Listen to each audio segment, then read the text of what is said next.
Good morning, gamers, and welcome back to Coffee Time. Welcome, welcome, welcome. I hope you're all doing well.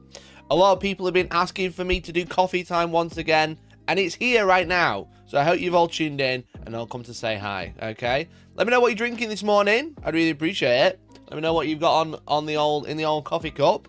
I'm just still drinking halfway through my big fat Nescafe Gold. So on the bounce today, you know. Bang on time and late storm. Excellent. Excellent. Good morning. Good morning. I hope you're doing well. We got some classic music on as well. This is the music I used to use for Coffee Time videos. Some of you might remember it, or some of you have like, I didn't even know you had music on in those videos, bro. But well, Creekbox when? I'm sure it'll be coming soon. I'm sure it'll be coming soon. If I do get a Creekbox, or if I have to buy one or whatever, I don't know what I'm going to do with it. I don't know what I'm going to do with it. I don't know if I want to do like a big video of like, I painted a Creek Army box in 12 hours. Or if I want to like do like a more in-depth video with maybe one of the models or not, or something. I'm not sure yet. Sass, late storm. No, I wasn't late. Wasn't late, bro. You're late because you're not even out of bed.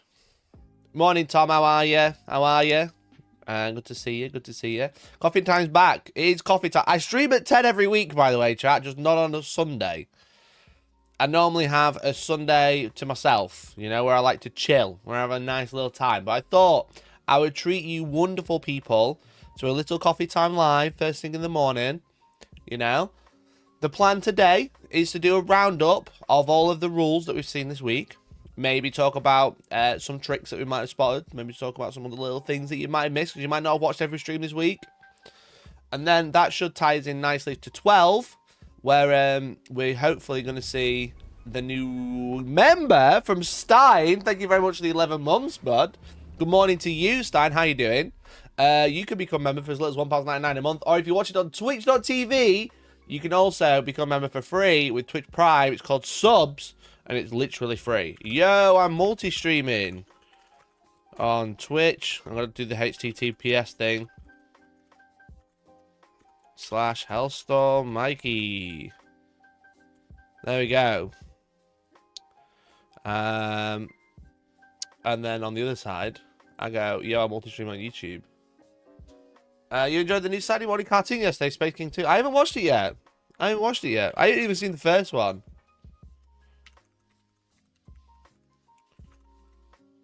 I haven't seen the first one yet. Yo, Meg! Best mod, thank you for the Prime, bud. Thank you for the Prime, dude. Really appreciate it. That's very kind of you. I haven't seen Space King 1. Should I watch it? Maybe I should watch it on stream.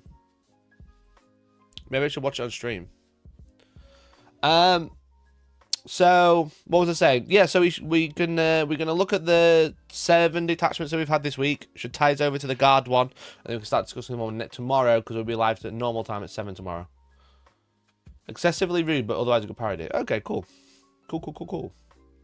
Love that. I haven't played the new Helldivers yet. No, I actually haven't. I actually uninstalled. Helldivers. I've not touched it in about 6 months. But I've been like tempted, especially because they like. I saw that they did a big update the other day, but all the boys have stopped playing. I used to play with Big C and Elliot all the time, and they've put it down. Which is understandable. It's a lot of games these days, but they put it down, bro.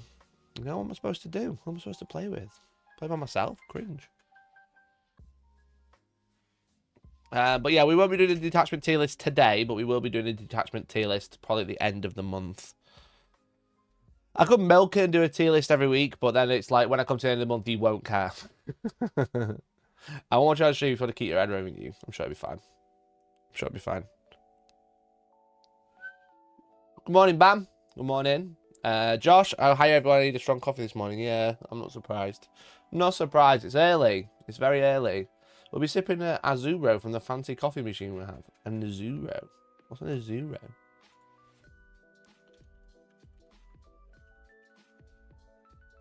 Oh, not an Azera, is it? Do you mean an Azera? Jake's like, I've got a really posh coffee, and it's just a Zara fucking Americano. I got a really posh coffee this morning, actually. It's powder. It ain't granules. I'll be making myself a vanilla mocha using melted galaxy chocolate bar. Now that is fancy. That is fancy. The Zero stuff is nice. Yeah, but I won't call it fancy coffee. You know? I'd call it what everyone takes to work to think they're fancy. It's all about Nescafe Gold, you know? We buy it by the bucket at Costco now. See if we can find it. Nescafe Gold Costco. Yeah, 750 grams. Oh, there's beefcake. Hell yeah. Hell yeah, look at that beefcake. Beefcake. How much is a normal jar of coffee? Like 100? We buy it like that. And put it in a jar. It's cheaper. Is a normal cup of coffee 100? Because that just shows you the price of it as well. I'm saying now I'm not Tory because I'm tight. I have to buy it by the bucket because I don't want to pay. The 95, a normal jar chat is 95 grams. Just to let you know. And they're like £7 now because we live in an economy. We live in a capitalist state.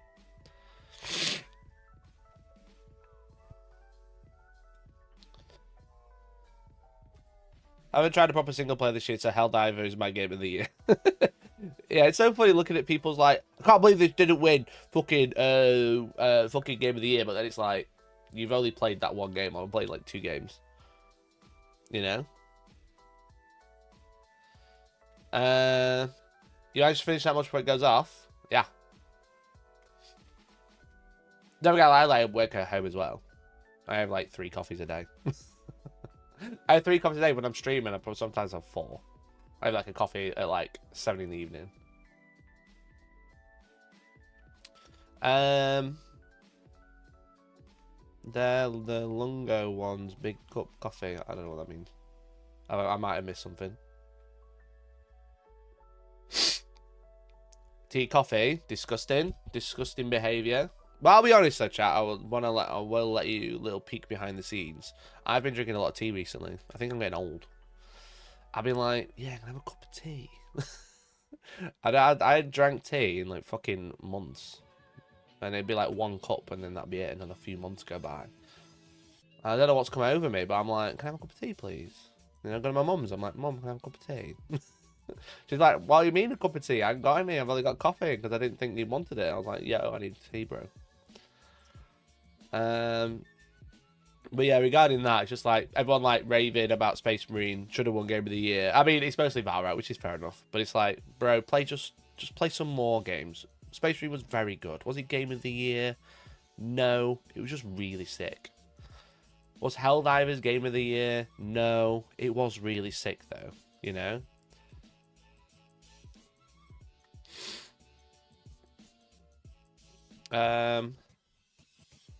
Mikey's a Tory. Don't you forget. He has a man helper grind his beans fresh each morning. Yes, mate, exactly. I have a guy who comes in, he makes the Nescafe Gold blend and puts it in the bucket, actually. Is that the Tory coffee? What gold blend? How much of that coffee with a Tesco club card? It'd probably be £19 without a club card. That's how they do it. Did I see what did win Game of the Year? Yeah, I saw. I wanted to do a roundup, but I felt like I left it too late. I wanted to have a look at the Game Awards. But yeah, Astrobot won, which is really cool, actually. My brother played Astrobot, and so did my cousin. And I'm pretty sure they did. And they said it was really good. And then I watched a couple of streamers play it as well. Like, one stream I watched, he's a Super Mario 64 speedrunner who's really funny. And he said it was, like, goated. He said it was so good. And I think a lot of people are, like, hating Astrobot because it kind of looks like because of the nature of the game, it looks like a fucking Hall of Fame type game, you know what I mean? Where you're, like, running through and it's like, oh, there's Crash Bandicoot there. And there's fucking Kratos over there, or whoever. But as a game, it's meant to be like the modern day Super Mario 64.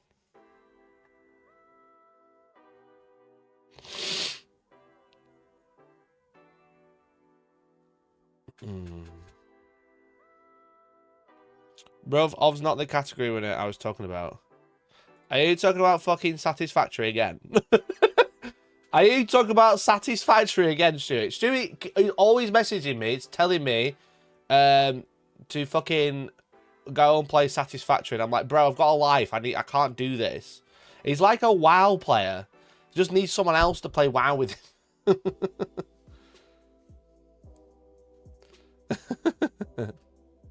God damn. God damn.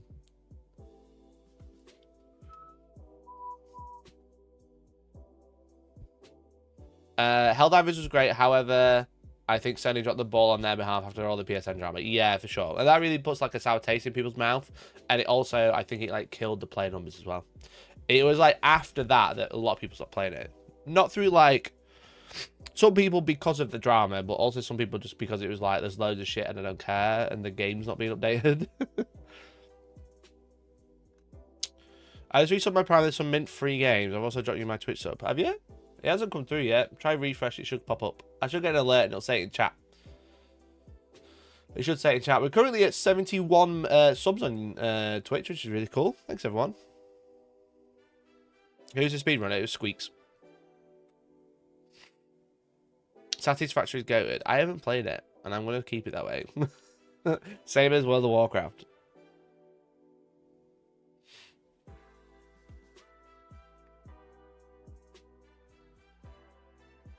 Satisfactory is a great game, but I can only play that game with people, sadly.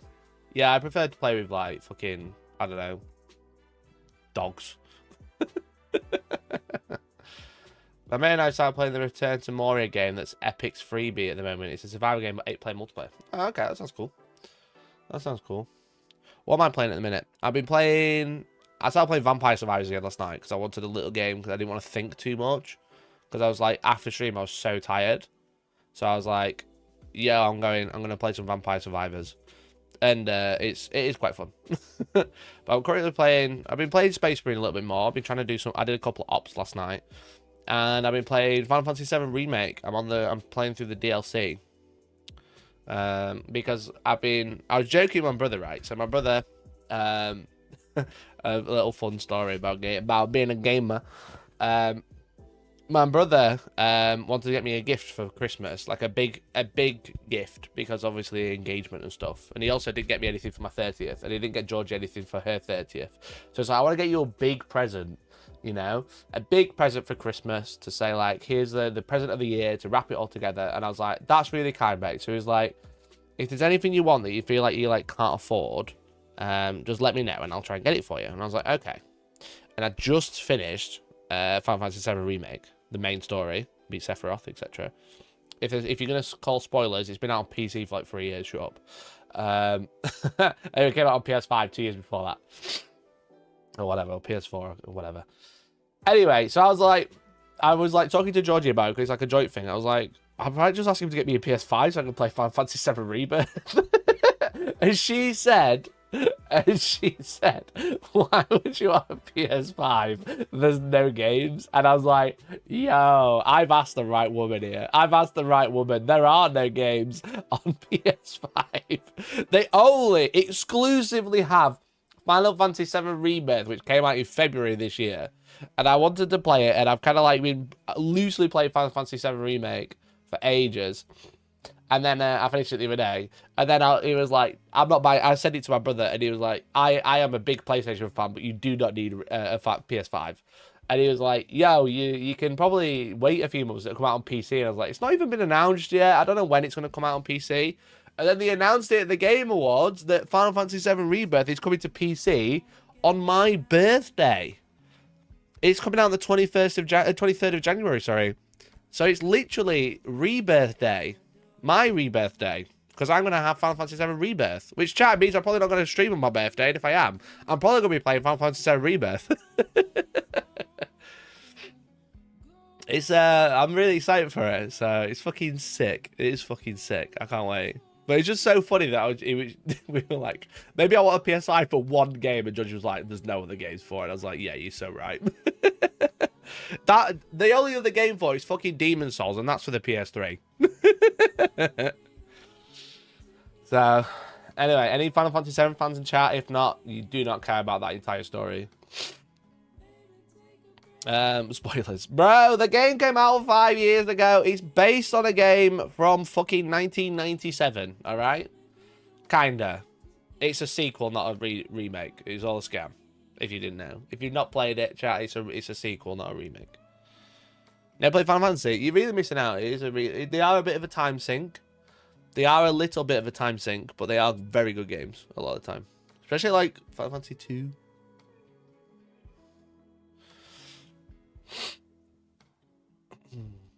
Final Fantasy 7 Rebirth is coming out on your birthday. You'll be turning 40. Bro, I don't know how this is. Why are you being so mean? Why are you being so mean, bro?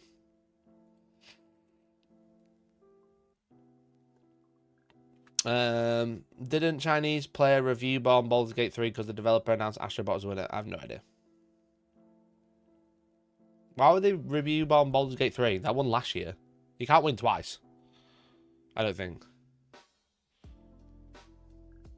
I remember trying to play a Final Fantasy game and I just couldn't deal with the turn-based stuff. It annoyed me as I wanted to fight. I'll say like now, they're not really turn-based anymore. They're not really. They used to be. It was kind of like 13, where it like kind of flipped, but like it's not turn-based. It's more like a. I wouldn't say like a Souls-like action, but it's similar. You kind of like the turn-based action comes into like waiting for your skills to charge, but that's it. It's like an action game. You still have like battles, you know, you still like run into people and it starts like a separate battle. So it's not completely open, but it's kind of like a mixture of like the traditional RPG running around, but then it's like action. It's 15 it swapped. 13 was definitely closer, because that wasn't turn-based. So shut the fuck up. 13 wasn't turn-based.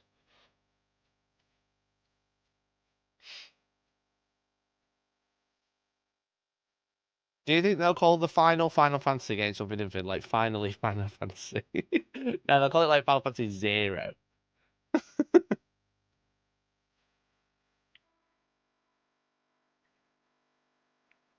I refuse to play them because of the way the releases are numbered. Well, they're not even fucking, they're not even chronological or anything. They're not chronological or anything. They're different games. Sony games come down to gameplay for me, then the world/visuals, which is why I really like Destiny, where everything else is terrible.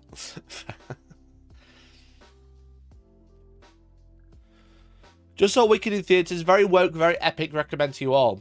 Yeah, Georgie saw the movie version the other day. She said she really enjoyed it. So, but yeah, I'm in queer chats. You know, I'm right there with you. I got into Final Fantasy. I played 8 and 13. Did not enjoy them. 13 was a bit of a fucking corridor simulator. That was its main problem. The story was good. I really liked the story, but it only became fun in like chapter 10. The story's good and the story carries, but it only gets good in like chapter 10 when it becomes open world. Before that, Jesus Christ, is it a fucking slog? Such a slog. Oh god, it's so annoying. But then like chapter 10, it's like, here's fucking, I can't remember what the planet's called, but you get to like explore the planet, do loads of little side quests, fight loads of monsters, just run around, fight a giant turtle. Great time. But up until that point, Jesus Christ, it's like pulling teeth. The gameplay, anyway. I tried playing it again recently. I got it on Steam, and I was like, God, it's a drag. I'm just going to refund it. I tried it. I literally was like an hour and a half in, and I was like... I love that game as well. I wanted to play the other two, because he made a Final Fantasy 13 2 and 3. And I was like, I want to play those, because I've never played them. But I need to play the first one first, again. It is a movie that you repeatedly play A to. Yeah, for sure. Until chapter 10, which is a slog. It's a lot. It's a lot to get there.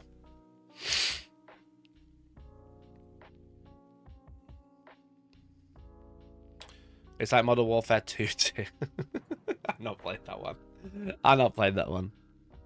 So I really don't play Call of Duty or anything anymore. I used to play them all the time. I used to get every single one. Or at least a lot of them. I was like, do my friends play this one? You know. I never technically owned Black Ops. What great game would you want to go back in time and experience for the first time again? Now, I only played it this year, but I would love to go back and play Armored Core again without knowing what happens. Armored Core or Dark Souls. Easy. Ah, Halo 3 is a good answer.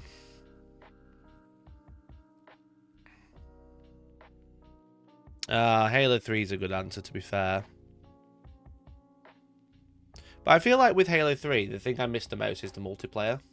You know? That's what I definitely missed the most, is multiplayer. Story-wise...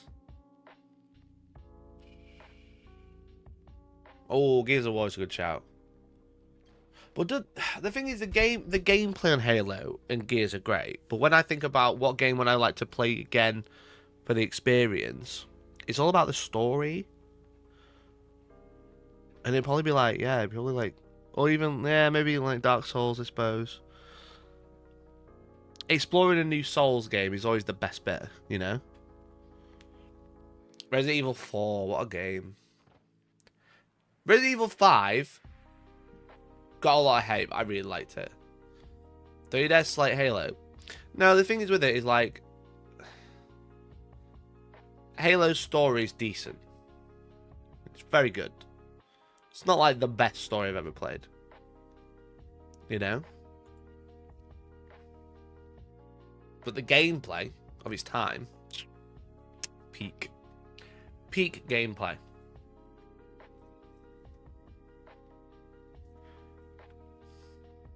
Oh, thank you. I'm not finished this one. I thought you were going to take my cup. Thanks. No, it's okay. Thanks. Right, chat, I want to let you into a little secret. Never played Knights of the Old Republic. I know I should have, but I don't think I ever played it. There was one... James will be able to help you with this one. My brother, who's James92. Hi, James. What was that Star Wars game we used to play multiplayer all the time on the PC? Was it on the PC? I can't remember. We used to play a Star Wars game on multiplayer all the time. It might have been Knights of the Old Republic, but I never played it properly. Did the catchers bring you a cuppa? Yeah, I've trained them well. Trained them well.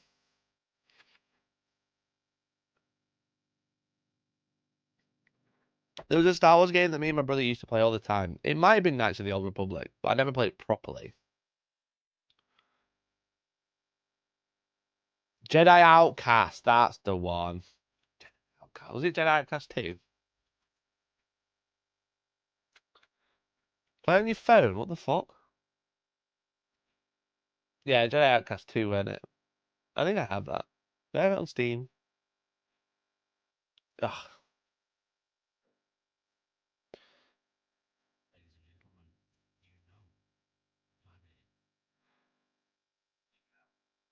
Yeah, now we talk. Now we talk about Star Wars games.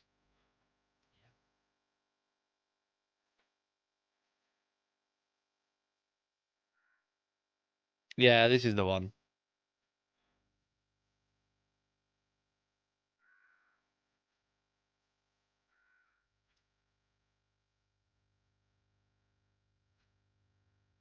He's fucking good at this. Look at him. Them stormtroopers don't know what's coming.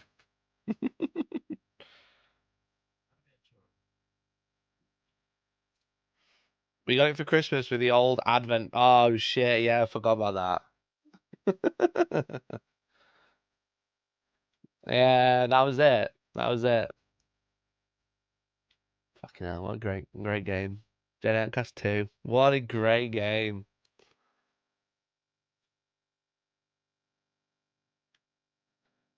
Hey, trip down memory lane. Yeah, no, I didn't realize Sunday mornings would be the nostalgia morning. I didn't realize. I had no idea. But here we are. I'm enjoying it. Think about the good times before the economy collapsed.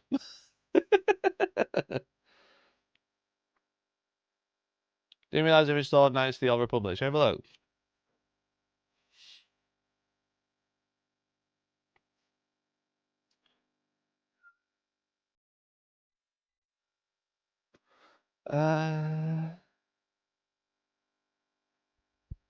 Oh, I played the shit out of Battlefront, but yeah, the Knights of the Old Republic was the proper Star Wars game.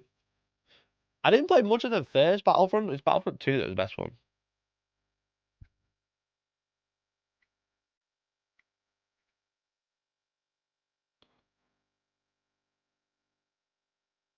Knights of the Old Republic 2, the Sith Lords.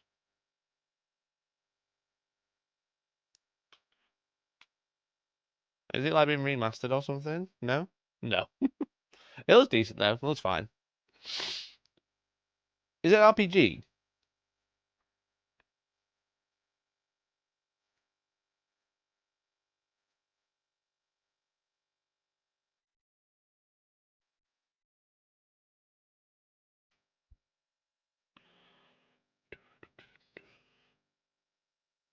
What about The Witcher? Never played The Witcher. Never played it.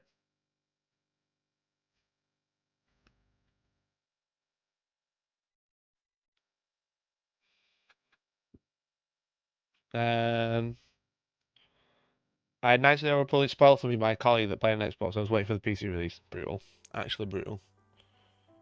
Lord of the Rings film games. Oh, yeah. Fucking Two Towers. Two Towers. So good. Do you know what I liked as well? Lord of the Rings, War of the North. That was a good game. That was really fun. It's a real time with pause RPG using D&D mechanics. Oh, interesting. Okay.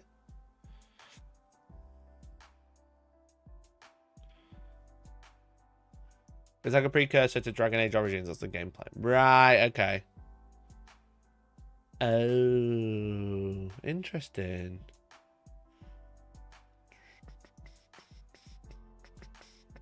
Can I get cat cam? There's no cats in here. They're not in here today. They're downstairs because George is in.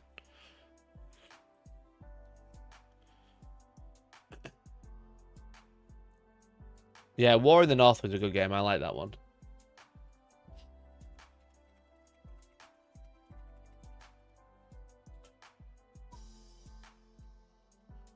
What a bad boy. What a bad boy.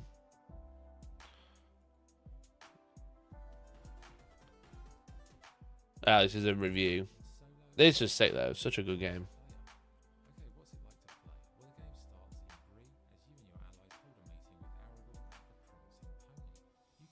Where he plays not Legolas, not Gimli, and not Aragorn.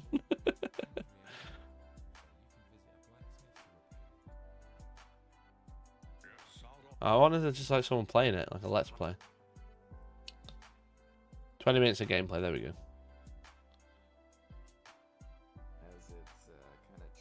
Yeah, look, it's not Legolas, I think. Or is that, no, that's not, yeah, that's not Legolas.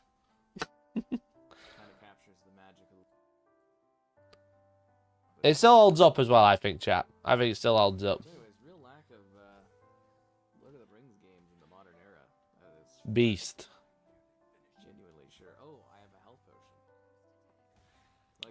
I show you I'm thinking of Lord of the Rings: The Third Age. I've never played that one. I don't even know what it is. Oh wait, was it? No, it was you didn't play as Legolas or Aragorn. It was, yeah, you had like a caster. That was it. I can't remember if the woman was the Aragorn-esque player, but no, you had like a ranger slash elf. I think you had like an elf caster, and then like a fucking dwarf. Lego not. The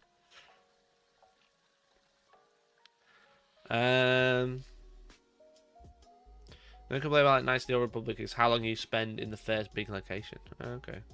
No, I've never played it. Was that the one where it was an RPG where you play as an alternative fellowship? Yeah, basically. Yeah, so you could. It was good for 3 because me and my old housemate played through it. We played through it every night. Like not too long ago, like 10 years ago.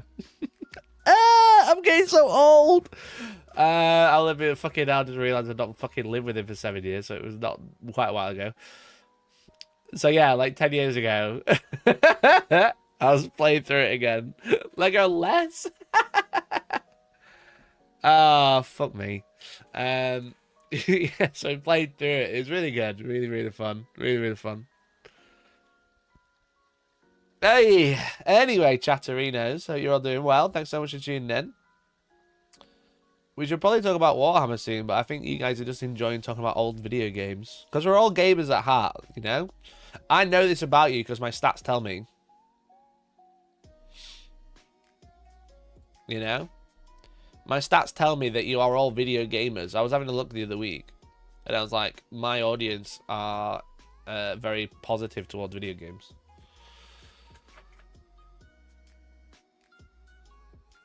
I was listening to a retro games podcast last week. They covered Bioshock. I Turn to Dust. Bioshock always used to fucking fuck me up because when you heal, you have to like inject your wrist, don't you, or something? Either heal or get a buff or whatever. And I was like really funny about injections at the time, and it threw me off the entire game. It threw me off the entire game. I never played it. And then I bought Bioshock Infinite, which was like very different. Then never played that either. And I traded it in fully sealed. There was that and Fallout, which I've never played. I had Fallout New Vegas, and I had Metal Gear Rising, all brand new sealed, and then never played them. Then traded them in.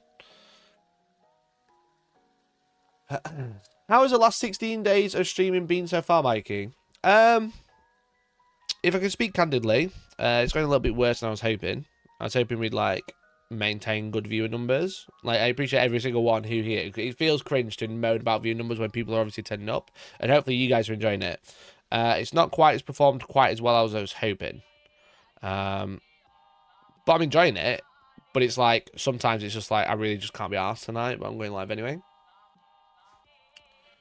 I think because of like the fact that we did like loads of charity work last week as well, that's like done a number on me. And I've just had like some minor stressors outside of like me being on the camera with work that like could really be I could really do with sorting, but it's made it difficult, I would say.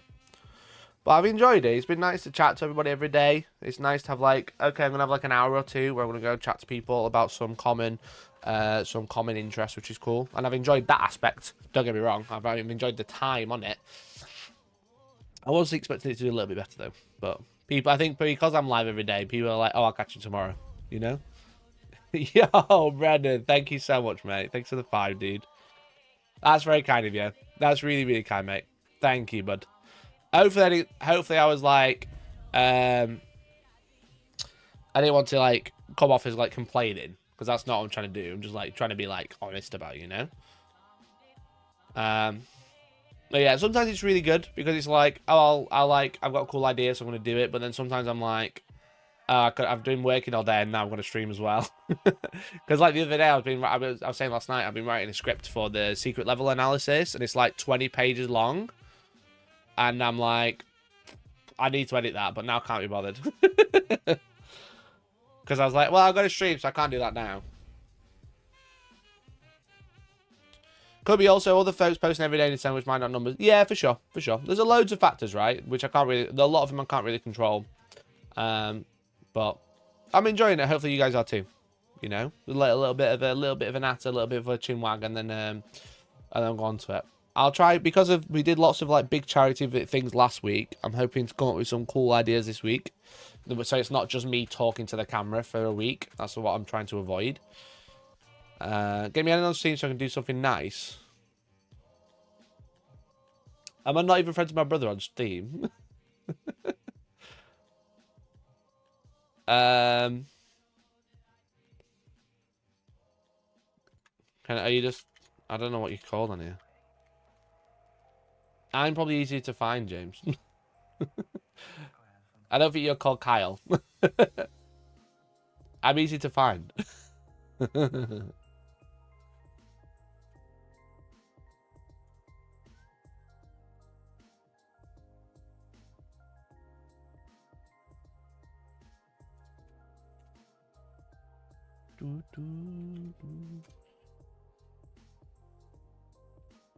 I just added you. Okay.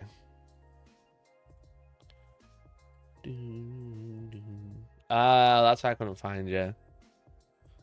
That's why I couldn't find you.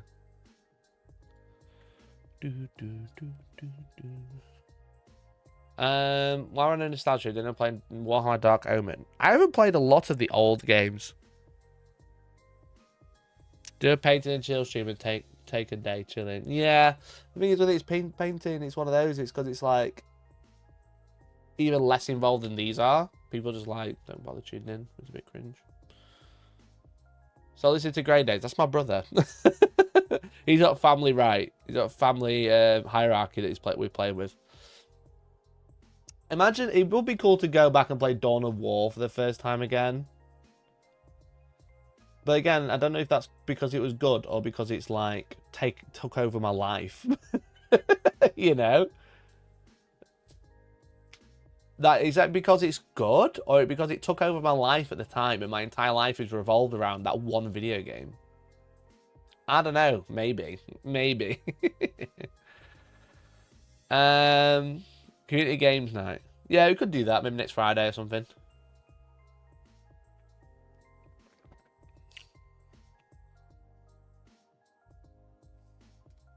Wait, my brother just gifted me something. How do I check notifications? I think he just gifted me The Witcher. Bro, why have you gifted me The Witcher? How do you look at gifts?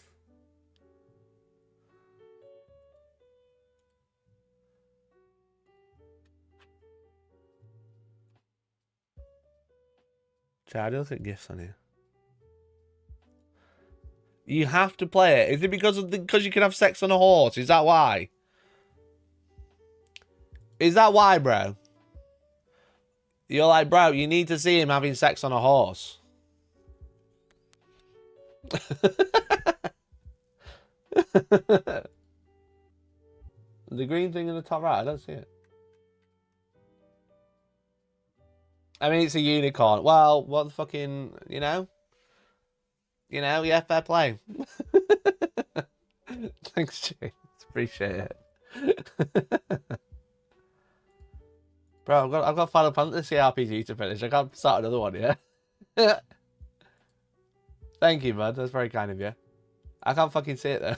I don't know where it's gone. I got the email. I just don't know how to claim it or whatever.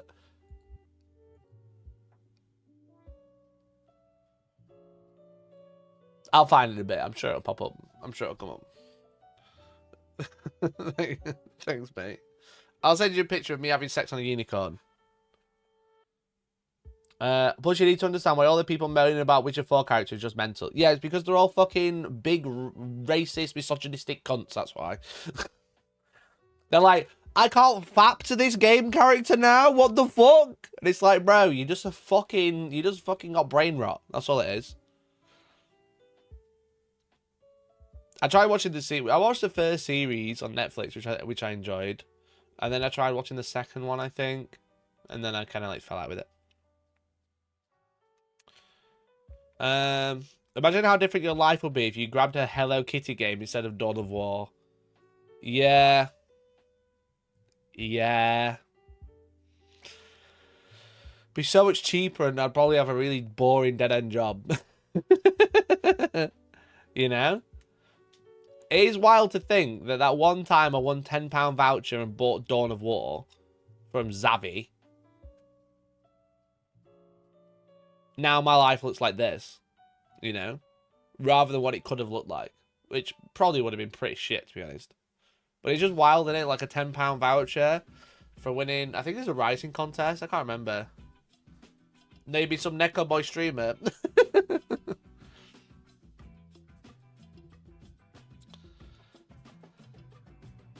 Bro, what's this supposed to mean?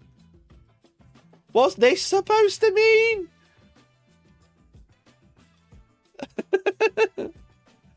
What the fuck?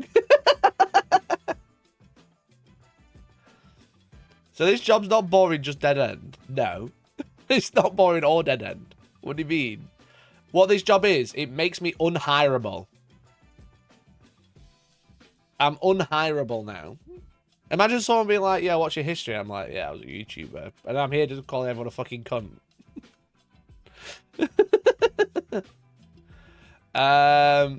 Mike's probably not a Tory in that parallel Hello Kitty universe, unlike this one. Nice, thanks, mate. Thanks, mate. You know damn well I'll elaborate further. Listen, I'm sure I can find embarrassing shit about you, bro. On YouTube. I don't know why you're trying to call me out with these fake allegations. It looks like Kiri. Is it Kiri? Siri? Siri from the third game. I don't see many big changes. It reminds me of when they changed Alloy in Horizon. Clearly a lot of incels haven't been near women. Yeah, it's fucking crazy. Just scrolling Twitter in a minute. All it is just people going, yeah, why ain't she hot? And it's like, what the fuck is wrong with you? I'm going to scroll Twitter for 3 seconds see if I can find anything.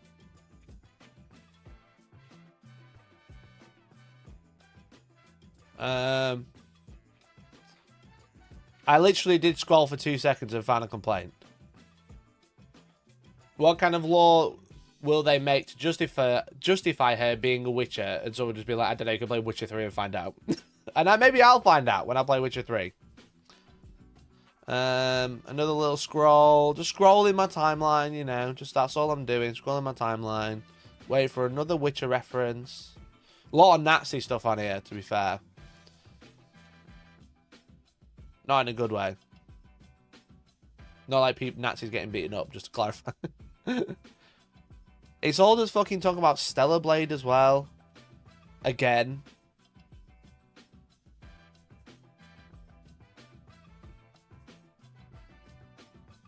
Right, it's less. I keep blocking people. My block list is crazy. Yo, Popcorn, thanks for the 35 months, dude.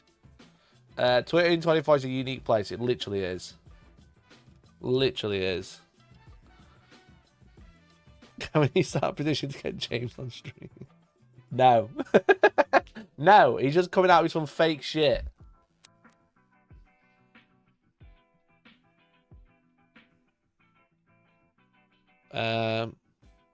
What if Kaya Mike is a parallel timeline trying to break through? That's my Hello Kitty persona, is it? How many gifted for a James takeover? 3,000 members. There you go. I think that's worth it. I think that's worth it. That's only just shy of $6 if you did it all one at a time. Will Sirius Sue Barton in the new trailer? Yeah, I mean, like, even if she wasn't, does it fucking matter? It's not a fucking porn game, you know? But that's all the conversation all the time on Twitter or fucking right wing. It was fucking shitface Endymion again. Every time. It always comes back to the fucking idiot. You know?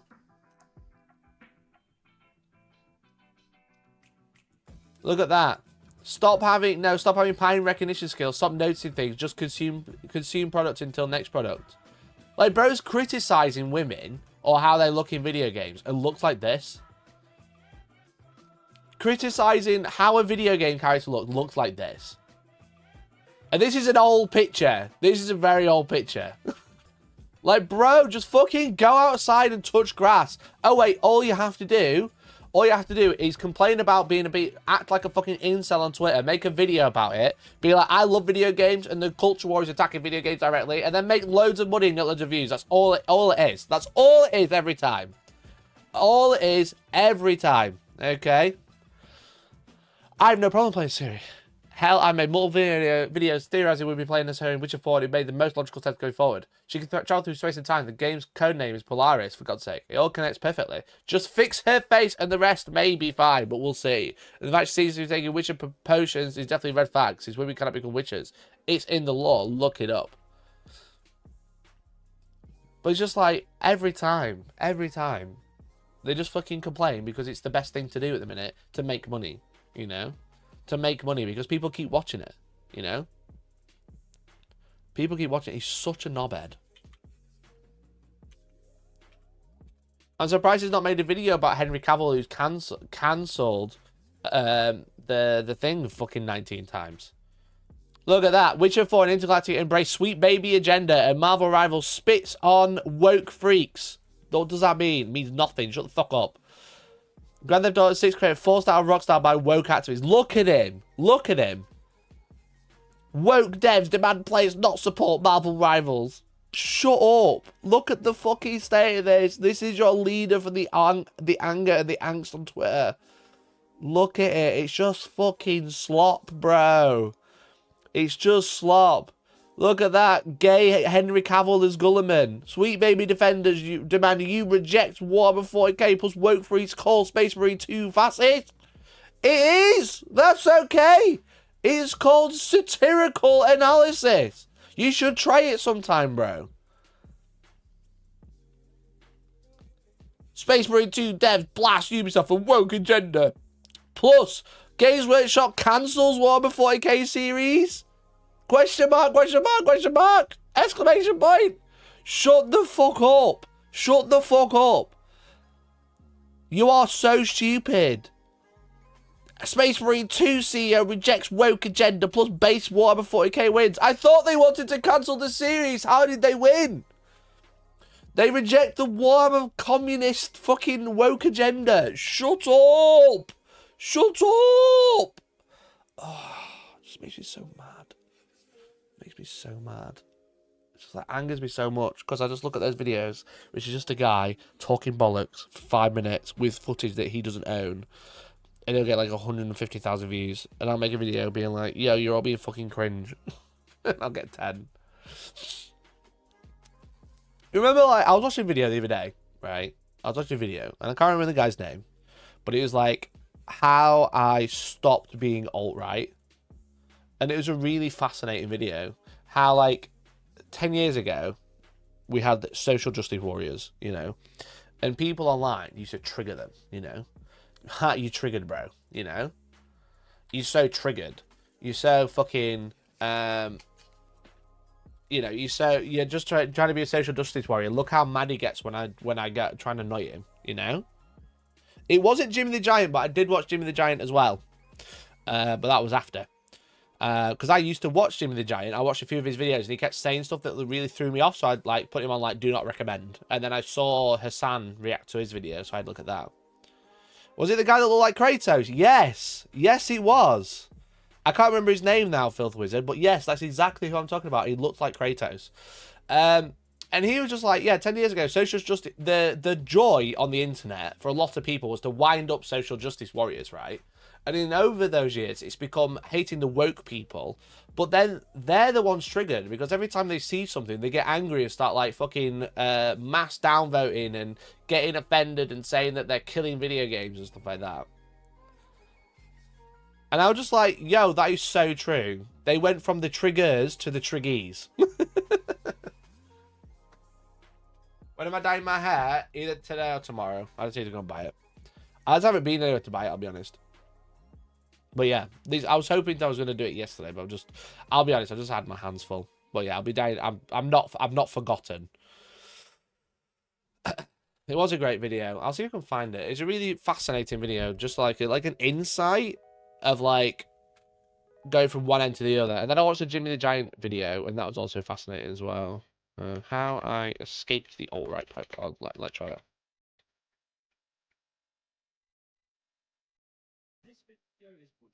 Okay, that's Jimmy the Giant. That was a good one.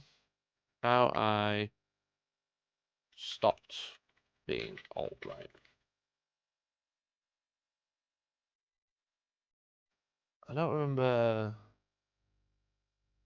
Oh, is it anti-woke? Being anti-woke, maybe. Here we go. This one. This video. This video. Are we the triggered? It was really interesting. Yeah, it was him. He does look a bit like Kratos, you know? If I said that was the real life Kratos in the next movie, you'd believe me. Yeah, why I stopped being anti-woke. Thanks for that. This is it's a 55-minute video of just a man talking to his mic, but it's a really good video. And then I watched the Jimmy the Giant one. Escape.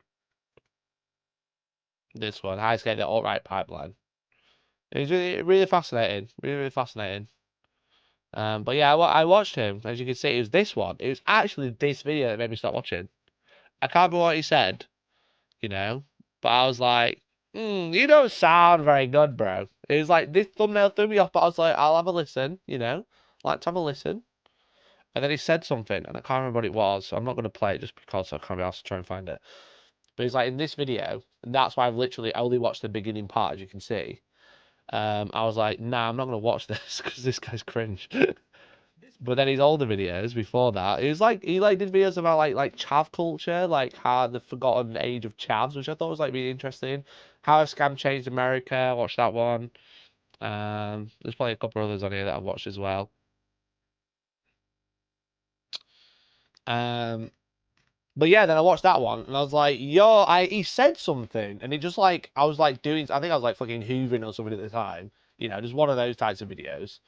And then I heard him say something, and I was like, yo, I'm out. I'm not watching this guy anymore. That was it. I was just like, you are literally cringe. But then it sounds like he's finding his way out of it, which is really good, you know? We can all learn. Everybody can learn. But yeah, two good videos if you're interested in like, if you're interested in like social politics and stuff like that. So, and if you ever considered, you know, or because I think the biggest problem with like woke or anti-woke or whatever is understanding, right? It's like understanding, even if you think what they think is wrong, it's like the understanding of how they think, you know, how and why they think. And then you can use that in your own knowledge when you are trying to talk to these people, whether it's a friend or family, or whether you're just talking to someone online or whatever, you know, or if you just see something, you can kind of like have a better understanding of it. That's the hardest bit, is the understanding of it.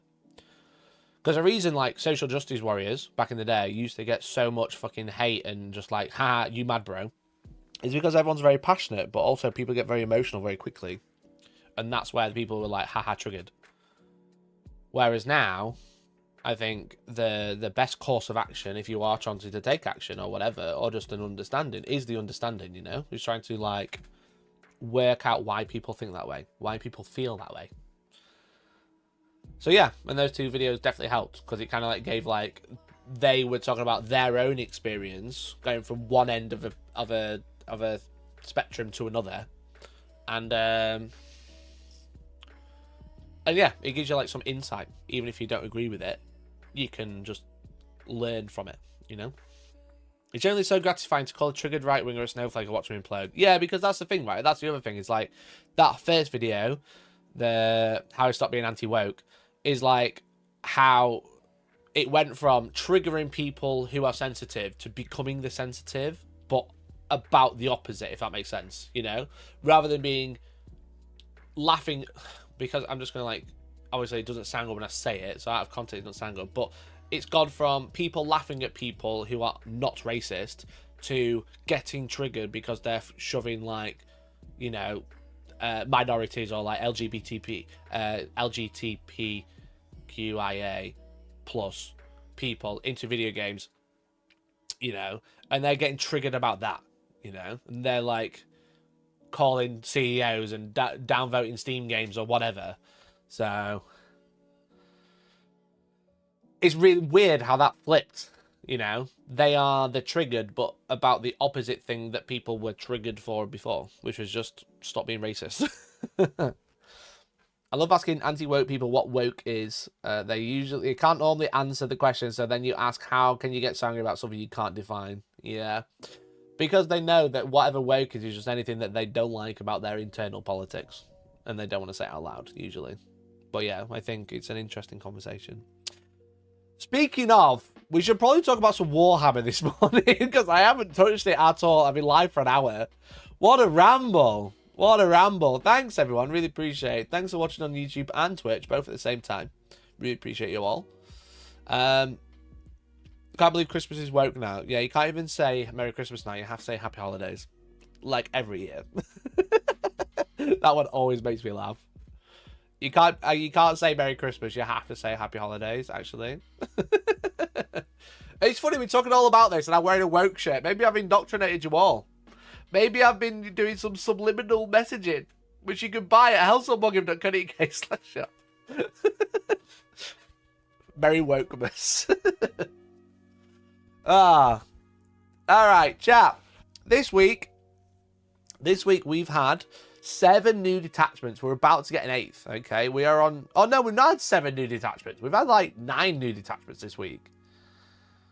We've had, like, 9 new... Or maybe more. Maybe 11. How many detachments? 1, 2, 3, 4, 5, 6, 7... 9 detachments, okay?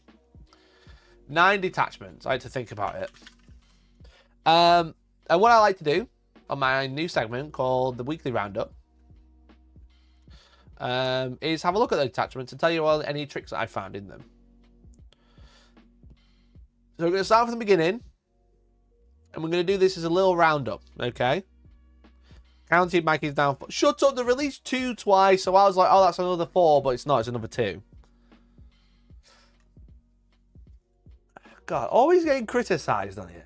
Always getting criticised, but never praised. All right? Never praised. What about that? Try that. Wokies. Eh? I can't fucking find it. Where is it? Finding stuff on here with no pictures is so annoying. Do you remember when the indexes and stuff used to have little pictures? I do. Before the woke took over. Before the woke came in.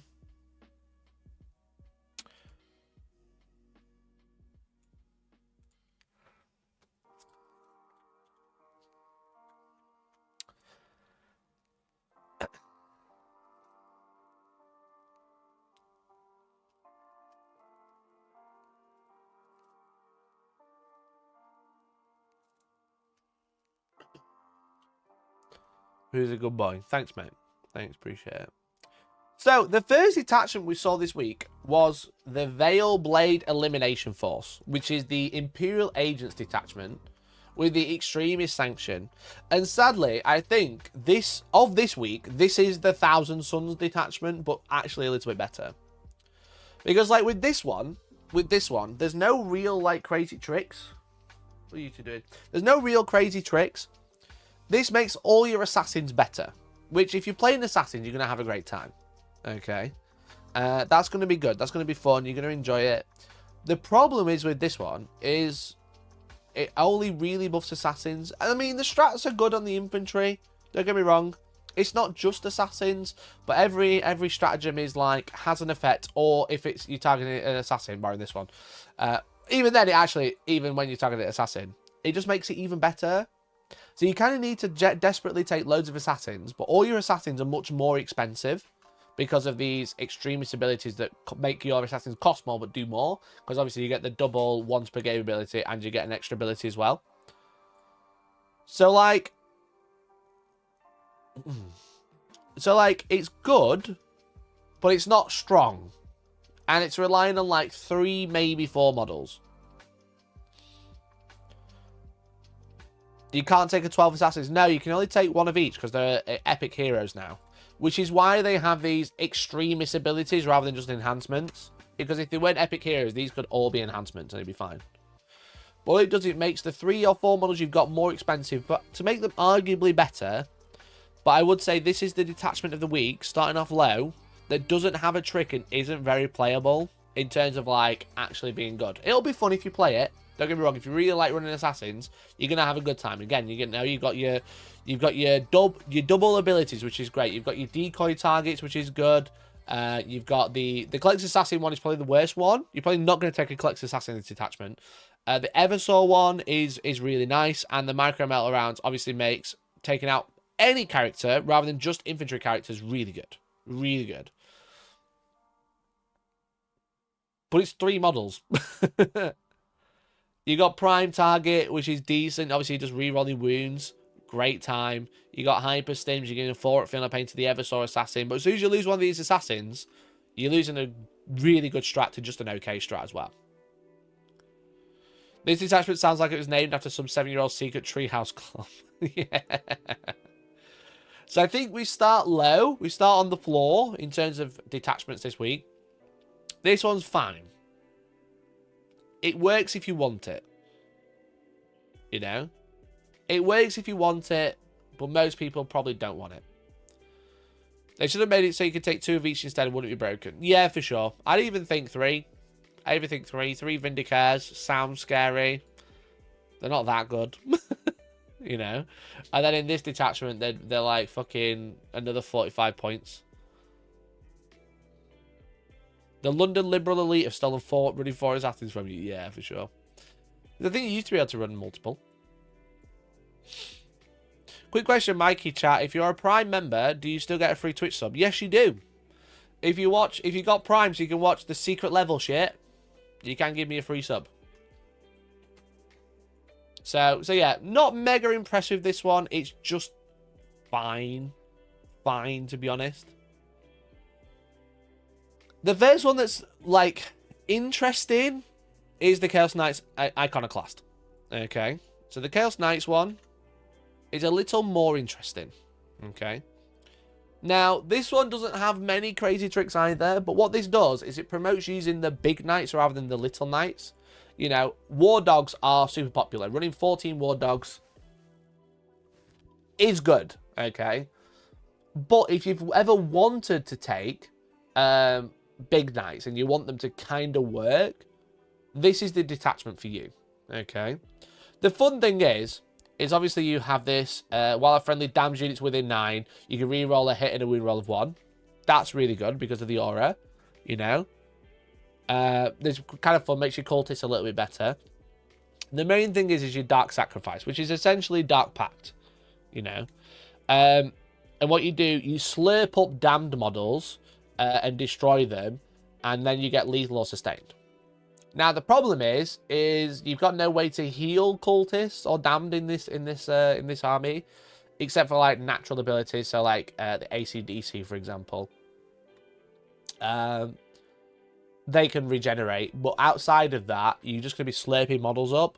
The only time this is fun is they've not really changed it or anything. You can currently select any damage unit within 6, not just your own.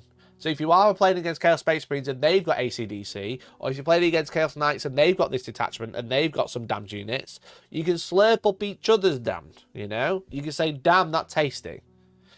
Especially when you've got the Tyrant's Banner for 5 points. AC/DC don't regen anymore. That shows you how often I've played them. Don't they naturally regen? Don't they get like 3 wounds back a turn? Or is that changed?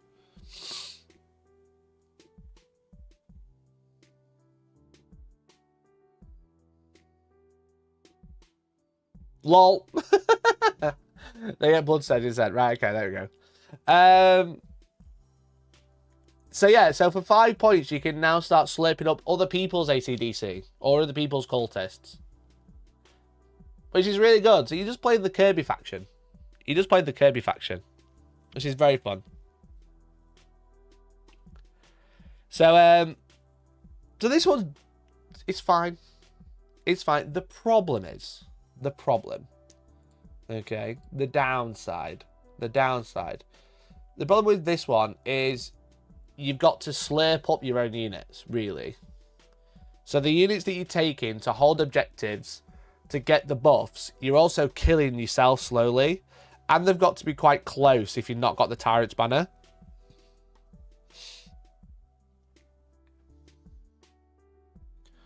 So the problem is, as soon as you like have to get them close, you might just lose them.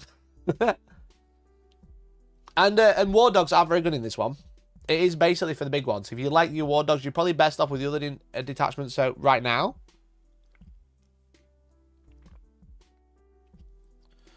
but the stratagems are quite good, but you don't have the move through walls.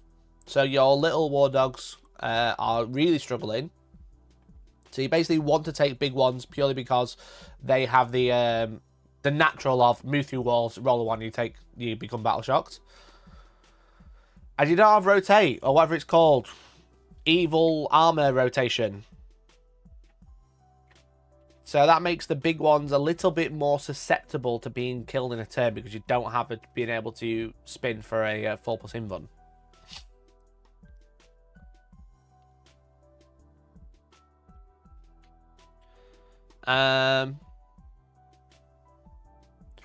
I do wonder if it makes us using the Tyrant more usable. Yeah, for sure, because obviously lethal and sustained are really good. £5. Yo, thanks for the 5. Have to drop off now. I have a little human I need to get ready for their next feed and then head to their grandparents. Well, I hope you have a lovely day, John. Thanks for the 5, dude. Really appreciate it. It's very kind of you. Very, very kind of you. But yeah, like being able to take like a Tyrant and get it lethal sustained is obviously really good. But the lack of defensiveness, you know. Like, you got to take Diabolical Resilience on it. But it's like, it's only a 6 up Feel of Pain. Evenly rotate. Yeah, exactly. Rotate diabolically. Diabolical Bulwark. There we go. What was the other one?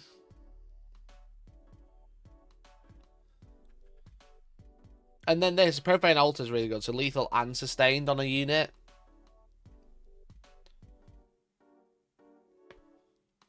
But you do just fucking rip up those 500 points. And it doesn't go very far. 500 points does not go very far in this. You know?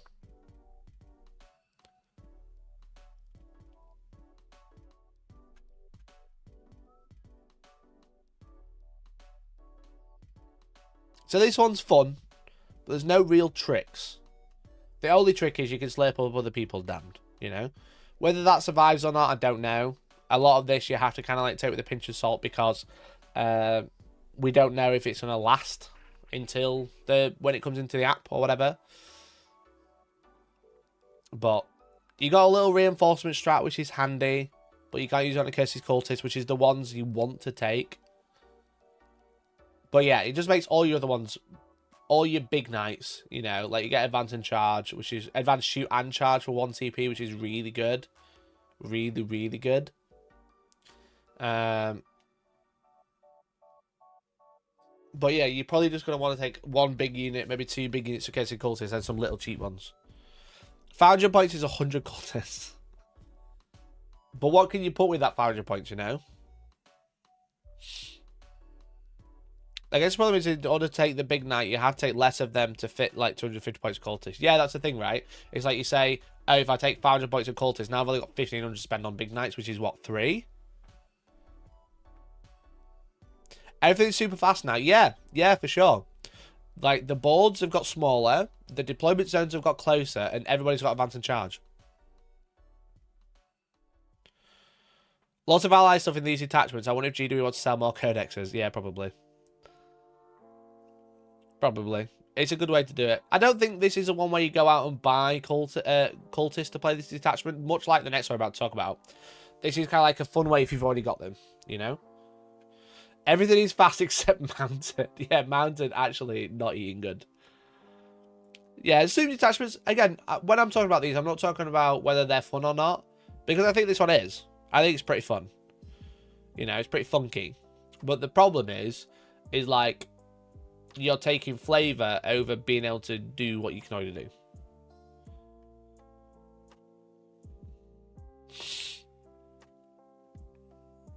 You know, I just think the other detachment, it still plays better. So if you're like, I want to play a new detachment, I want it to be good, this probably isn't for you.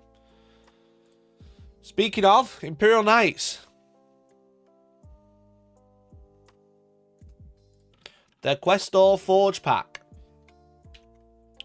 Which is, again, essentially the same detachment, or same detachment rule. But this one is for AdMech instead of the cult just exclusively cultist. So it's like an entire book, basically. It's like, well, it's a lot more options rather than just cultists, you know. Because obviously with the Damned, it's like 3 units. It's cultist, accursed cultist, and Dark Commune. Whereas this you get like a few extra. So the thing is with this one is you have access to sticky objectives, you know, which is cool. I think it's the Vanguard, is it? I'll have sticky? It's the Vanguard or the Rangers.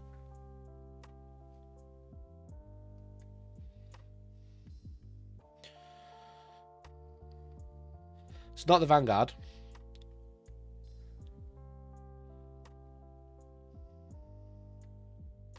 Yeah, so they have objective scouted. At the end of your command phase, this unit within range of objective marker. That objective marker remains under your control. Was it their guard one today? It comes out at 12. Comes out at 12. I'll do the roundup first, and then I'll do the guard one. Abominant, a Despoiler, and 2 Rampages, 1540. See, that's pretty good. That'd be pretty good, to be fair, with Chaos Knights. So yeah, so by taking Rangers, you can obviously take up to 500 points in this one as well, and Rangers are 85 points for 10. You currently have access to Sticky, which is arguably better than taking, like, 5-man fucking Imperial Agents unit, you know? Some breaches or whatever. Which is really handy. Really, really handy. It allows your little units to not just sit on the board at the back. They can be like, you can obviously be like, right, I'm going to sticky this objective. Maybe if you want to, take some allies as well. Take a Navigator to deny 12-inch Deep Strike for like 50 points or something. Because obviously you can take up to 500 points in Strike Force in this detachment of Admech. You can still take Imperial allies as well. And then Knights. But obviously the more points you spend, the more points you spend. So you can take like a Navigator at the back who puts his little bubble up like in the show. And then you can't Deep Strike within 12. And then the other smaller units can, like the Rangers, can go off and sticky stuff, you know? You can go sticky with some objectives, which allows your big Knights to go and kill shit and not worry about objectives, which is what you want. I think this one's going to benefit from taking like lots of Knights and running them in a big block. You can take. I think you're going to run stuff in a big block, especially when you've got like the lone operative one that can heal. You're going to be taking like 3 Dominus or whoever can heal. Oh, it's had a unit. There you go. Oh no, if you're within Tech Priest, you can do D3. Ignore me. Ignore this bit. So you're going to be taking like probably 3 Tech Priests to just keep healing the Knights. This is only going to be good if you've taken a few wounds, you can heal them back up. Because a lot of time, if people are shooting a Knight, they usually kill it. You know, shooting or fighting a Knight is usually dead. If you get down to like 1 wound, you heal D3, great. It's going to last half a turn extra. You know, 1 unit will kill it. But you're going to be able to like...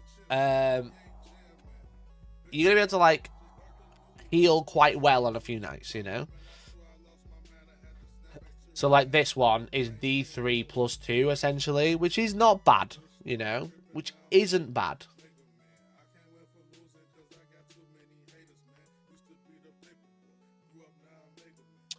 It's much more sense for 10 minutes. I generally thought it was a new Chaos Knight attachment that's almost exactly like the previous one. Now I'm doing a roundup.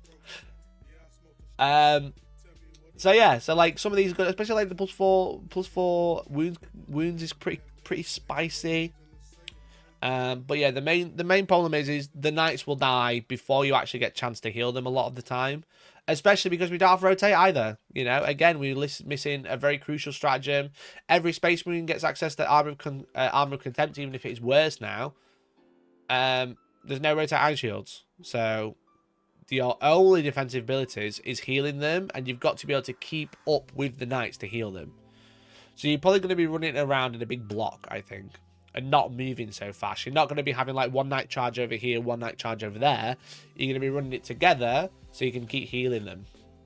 So, again, a little bit of not a miss. I wouldn't say it's a miss, but it just makes it difficult to choose, you know. But yeah, you've got more access to sticky.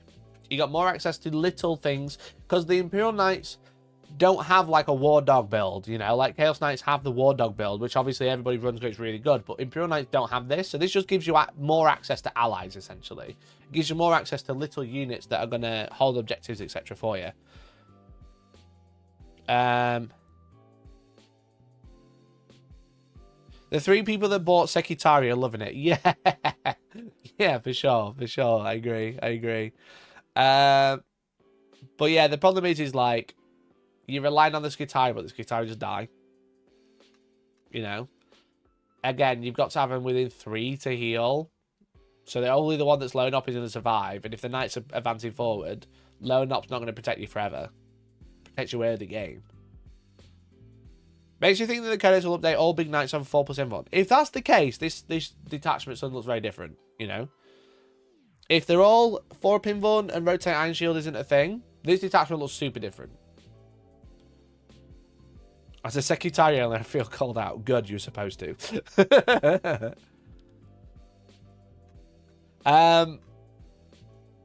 So yeah, so like, it is decent, you know. What's this one? Well, you can give like the extra reroll to hit to make them shoot a bit better, but I think it's just going to be like a big shooting platform. Are we still having too many invuns? I mean, on nights you expect it, right?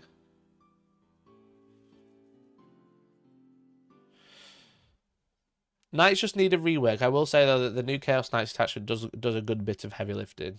Yeah, I think so. The thing is with it as well is like this stratagem. I do think this Overwatch with one weapon should be should just be how the rules work. I think this should just be Overwatch. You can shoot all your guns unless you're a Titanic, then you can shoot one. I do think this should be standard. But it's not. But yeah, a lot of these sound cool. A lot of them just flavor. And again, we should be getting the Codex in the next few months because it's been announced that Imperial Guard, Eldar, and Imperial Knights are the next ones to get a book. So this could look different in 3 months' time. But you know, like this one's decent, 5 up against mortal wounds, but okay. You can use that against Dev, right? I think.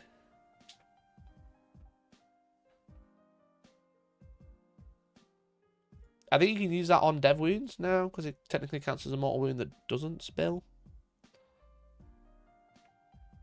So that's good. How much of these detachments something that adds to the game versus something that just adds to Christmas marketing? I definitely feel like it's hit and miss, you know? This one, marketing. The previous two, marketing. The Space Marine one and the Chaos Space Marine one added to the game, I think. Like, this stratagem's good, but it's like, alright, you've got some rangers that have lethal. Alright, okay, I don't care about this. This one, you can target Admech with it. The Admech are just there to die. They're just to hold objectives. They're not doing work, but it makes them want to do work. So yeah, again, this one, more flavorful, just like the Chaos Knights. Nothing crazy, nothing that makes my pants wet or anything like that. It's just not there whatsoever. Now, one that is there, that is interesting, is the Warp Bane Task Force by Grey Knights. This one, definitely interesting, you know?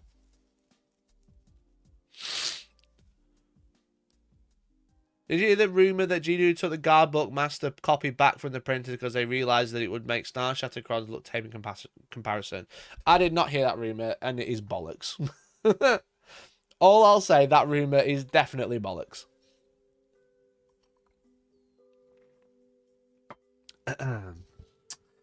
So yeah, Warbane Task Force is the Grey Knight detachment. And just to remind you, it's the Shadow of Chaos / Canoptek Core, Canoptek Control Zone or whatever. But Purifiers give out the aura for it as well. So hold half the objectives, that's your hollow ground. Whilst you're in hollow ground, you reroll a hit roll of 1. If it's wholly in hollow ground, you reroll all rolls. It's a shame Thousand Suns aren't getting a new detachment, just like how Game of Thrones ended up Season 6, yeah. So this one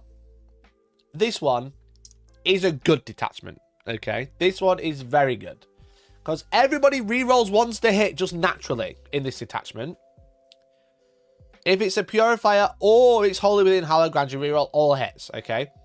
A lot of the problem with Grey Knights is they are very good at playing the mission. They are very good at scoring points. They're very good at doing actions. They're very good at doing secret missions. Their problem is their damage output, because everything is strength 6. You know? Everything's strength 6. And it all hits on 3s. However, with this one, all it does is it makes your Grey Knights hit harder. However, at the cost of not being able to be quite as tricksy, you know? The lack of Mist of Deimos, which is one of the best stratagems in the game, on Grey Knights especially, which is when you end a move within 9 of a unit, you can either move or you can be put in strategic reserve, you know? That's a really good stratagem in the previous one, you know? You can also make psychic weapons get dev wounds, but it's a 1 CP stratagem, you know, or 2 CP stratagem that is only on 1 unit.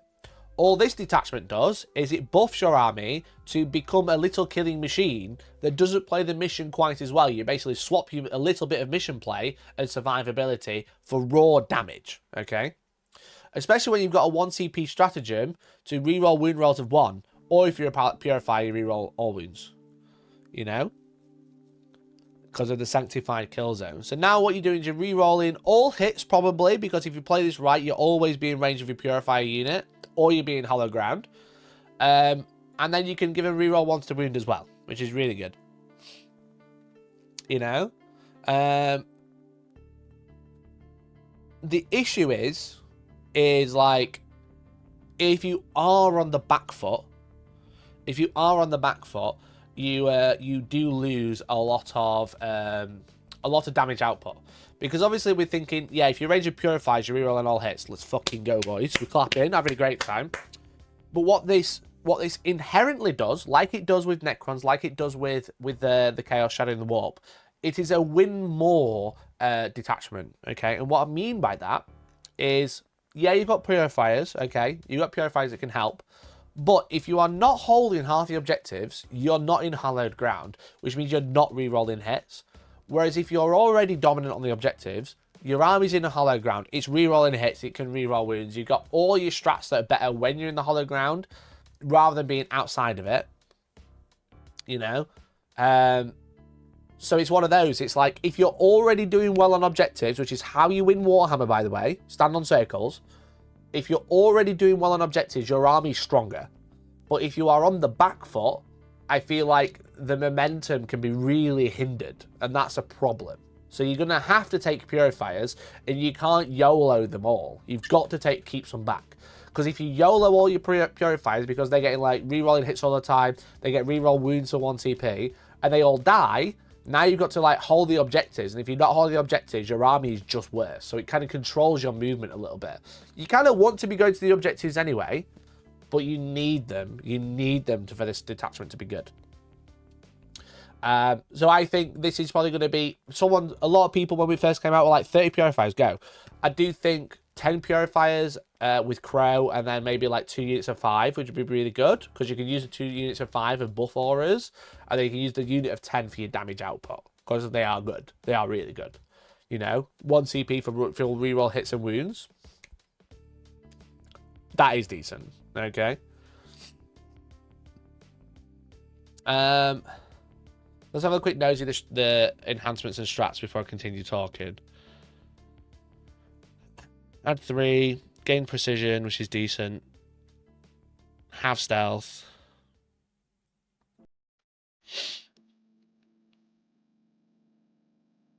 Give out once per game, okay. Reroll wounds.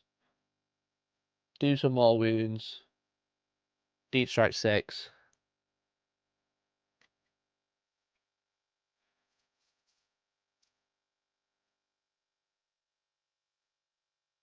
Do some more wounds. Get a 4%. Well, that is a good one. The -2 Chad. So yeah, so you've got a bunch of really good enhancements, like giving out +3 to the OC of a model, which is pretty good. This Radiant Champion is really interesting because of the fact that you gain precision, and every time a melee attack scores a wound, so they can save it or whatever, you do cause a mortal wound. So on like a Grandmaster with like 5 or 6 attacks, I think it is, you could be doing up to 5 mortal wounds in addition to any other damage with precision, which is like super strong, super duper strong. When I first read this, I didn't think anything of it because I was like, oh, mortal wound, that's fine. But it is each time a melee attack made by the bearer scores a wound. So basically, however many times you wound, you do get an additional mortal wound, okay? With the reroll wound as well, is great, but you do, again, have to be in that hollow ground. Which one of those things. So win more. Everything's win more in this one. So you've really got to be like pushing. You've really got to be holding objects. You really got to have your purifiers in the right place. Because without them, you are shit. You know, you are shit. The fact it's before saves as well makes it good. Yeah, for sure, I agree. It's just like in addition. That's basically now your weapon says, in addition to any other damage, you take a mortal wound, like it did in last edition. This is also really good on like a Grandmaster or Terminator Librarian, for example, because you can give you Terminator stealth, because the Terminators don't have many defensive buffs because you don't have true silver armor anymore. You know? You don't have true silver armor, so this is like a nice, like, instead of, just keeps them alive a little bit longer. And then this one, kind of nice on a random character, maybe on like a Librarian, for example. If he's coming down doing his mortal wounds, he can also give out hollow ground, which might be crucial at a time where you are on the back foot, you don't have hollow ground, you really need it on a unit. You can drop in, deep strike, and then bink that unit over there, do some mortal wounds, and then bink the other unit and go, you're in the hollow ground, off you go lads, you've got some work to do because we are losing this game, okay? And it's only 10 points, which I think, even though it is only once per battle, is really good. Again, you've still got teleport strike, you've still got uppy downy in this detachment, you know, so you can just go, bam, I'm going to take this, you know, off I go. Here's a Librarian that's just going to go around, and at a crucial time, I'm going to drop a load of mortal wounds, and then I'm going to be like, right, lads, get some work done. So it's a good enhancement. And then, like I said, all the strats are really good. So again, you got that big unit of Purifiers. They're going to get the full rerolls with Crow. Absolutely have a great time. And then it's just got loads of access to little pocket mortal wounds as well. You got the roll d6 within 6 of your unit, adding 1 if it includes Crow. On a 4+, it does d3 mortal wounds. You've got this other one, the Fires of Covenant. Into the end of phase, each time an enemy unit sets up or ends normal, advance, or fall back within 6 of your unit, roll a d6, add in 2 if the unit is wholly within hollow ground. On a 4+, you do d3 mortal wounds. If you go in with your Purifier unit, you know, you go in, do a few more wounds. You go in and you get fucking full reroll wounds and smash something. And then you're like, right, this unit's definitely going to die because I'm in the middle of your opponent's army. You just drop this on them and go, every time you move a unit within my fucking massive brick of Purifiers, because they're probably going to die this turn with Crow. That's 11 models. That's a lot of spreading out, okay? Every time you move, you take D3 mortal wounds on a 4-up, you know? But if you're adding 2... because it's the Purifiers, it's 2-up. So you can go in, absolutely smash something, and then you are just doing loads of more wounds to your opponent for the cost of the unit that you know is going to die anyway. Because I'm pretty sure the Purifiers always count, right?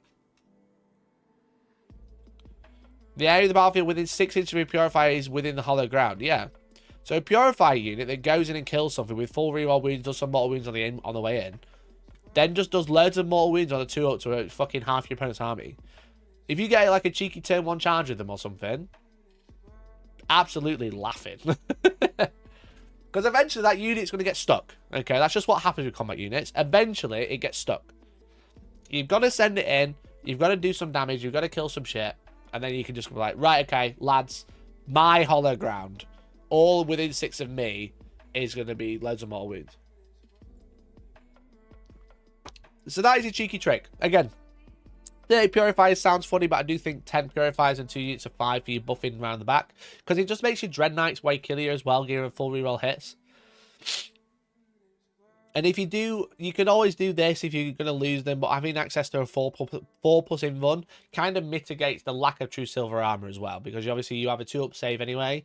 So anything that's AP2 is going to put you to a 4-up. And this just like triggers that and just gets rid of it. So you've got some ways to survive because it's just different. I do think this is much better than True Silver Armor now, because obviously True Silver Armor, which is -1 AP, now we have the information with Advanced Data Slate that will only last for a single attack. You know, a single round of shooting from one unit.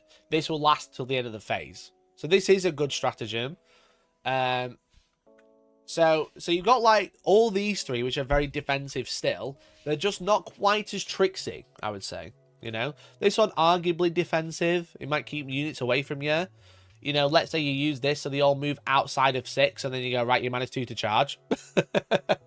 Could work, but they're probably just going to shoot the shit out of you. It's very matchup dependent, but these 3 stratagems are all pretty good. You know, being able to deep strike 6 away and still charge if you're in the hollow ground, you know. So you can always land within 6 inches of the Purifiers, which you're sending in. So yeah, brick of 10 Purifiers, Castle and Crow, 2 units of Purifiers, and then you can basically put whatever you want in. Probably some Dread Knights, probably some Terminators with some Terminator Librarians as normal. And you're probably going to want like little log characters and stuff like that, to go in and do the actions, because your Purifiers and stuff are going to be able to do a little bit more damage. Because you're not getting a strength buff, but you have access to a bit of access to mortal wounds, but you also have the consistency. That's what you're gaining. You're gaining the consistency, which is cool. So I like this detachment. I really like this one.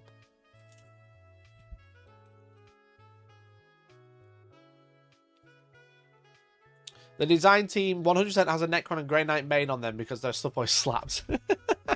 Excellent. I'm going to quickly blow now, so be happy.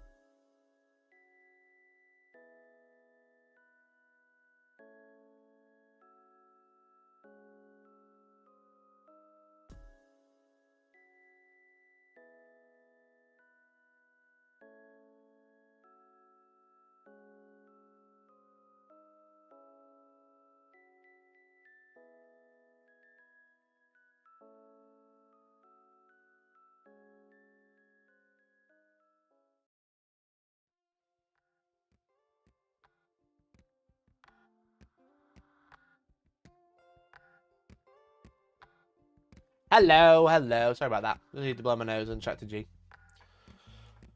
So the next detachment, actually goated, all right? The next detachment actually goated, bro. This one, I wasn't sure about, and then I started reading it properly. I played a very small game with it. You might have seen. Charity game, very cool. Did it for charity. This one, really good. The Librarius Conclave, okay? This is through and through a Blood Raven detachment, okay? Which is so sick. Which makes me very biased, okay? So whatever I do say, I am biased because I'm a Blood Ravens player at heart, okay? But I actually think there's some real fucking teeth in this detachment. I actually think there's some real tricks in it, you know? The thing is with it is like, it doesn't sound great because of Librarians, but the buffs that you can give out with Librarians is mint. Weird that you think the Blood Raven detachment is goated. How bizarre. How bizarre for sure. But if you don't know, if you have an Adeptus Astartes Psyche unit at the start of the battle round, you can give them a buff. You can give them +2 move, reroll a hit and wound roll of 1, improve the AP by 1 within 12, be -1 strength when being targeted from range attacks, or you can ignore all modifiers when attacking. You know? The thing is with it is a lot of people talk about like Inquisitors, because the thing is with it is if you have an Inquisitor that has the Psychic Ward, Psychic Blessings or whatever it's called, the Psychic upgrade, rather than the Blessed Wardings, or whatever, Blessing Ward. They are also Adeptus Astartes Psychic units attached to the unit, you know? So if you have an Inquisitor attached to, let's say, a unit of Intercessors, unit of Assault Intercessors, you get this buff as well. Now, I don't know if it's super worth it. I do think you'd only do that if you already had 3 Librarians and you wanted more to attach to your core units. Because I think personally 3 Librarians is enough for your units. I don't think you really need to start taking Inquisitors, because Inquisitors can only attach to battle line. So it's basically a brick of Intercessors. And I don't think you need it. But it's there. It's handy. They're also 10 points cheaper, so if you can't find 10 points, you can drop an Inquisitor in instead to save some points. But I do think this enhancement, this detachment does have some real nice tricks, you know, and they're not really tricks, they're just like pretty good, to be honest. Now, the only problem is that Librarians can only attach to certain units. But if you take Ultramarines, which gives you an access to Tigerius, he at least opens up a couple more units, you know? I hadn't even thought about Inquisitors. Yeah, because it's just Adeptus Astartes Psyche units, you know? But if you take Ultramarines, you want to take Tigerius, he can attach to Blade Guard Veterans. Blood Raven's not wanting the Inquisition around. They have Inquisitor Doth all the time. That's where his hammer's from. That's where his hammer came from, in Mordecai Toth. I have a Toth model. Yeah, so Tigerius, obviously, he gives a 4+ Fear No Pain against psychic attacks and mortal wounds. And the unit he's leading can use counter-offensive, Fire of Watch, and Go to Ground, and Heroic Invention for free. He's also very cheap to be able to attach to a Blade Guard squad that suddenly rerolls a hit and a wound roll of 1, which means they can always reroll the saves. You can give them +2 move to make them faster out of a transport. You can make them -1 strength to make them more survivable, or you can ignore modifiers. You know?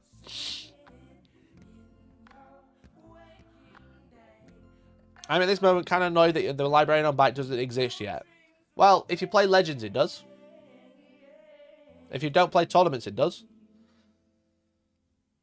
But honestly, I've actually been thinking about this list. I've been writing it for the past few days. I've been considering. I've been looking at it. I've been having a little gander. You know? I do think there's some teeth in Uriel Ventris. Uriel Ventris, who... Uriel Ventris, who basically has mastered the fleet at the start of the declared battle formation. She's an Adeptus Astartes infantry unit that gains deep strike. And having the Librarian and 10 Stern Guard. Because Stern Guard are really good now. Obviously, because you're playing this detachment, you can use this with other chapters. Obviously, you use it with like Mephisto, you use it with like Ezekiel and stuff. But if you are playing like Ultramarines or Core Space Marines, let's call it, you are getting the upgraded Oath. Oath at the moment, reroll hits and +1 to wound on that target, you know. With Fusillade, now you can give Stern Guard reroll hits, reroll wounds, and +1 to wound, and anti-monster and anti-vehicle. So suddenly, 10 dudes at 200 points for this unit, by the way, plus the character, so 265, with an enhancement, 270, 280, 280. It can come down, drop down, get 30 shots, reroll hits, reroll wounds, +1 to wound, and anti-monster 5.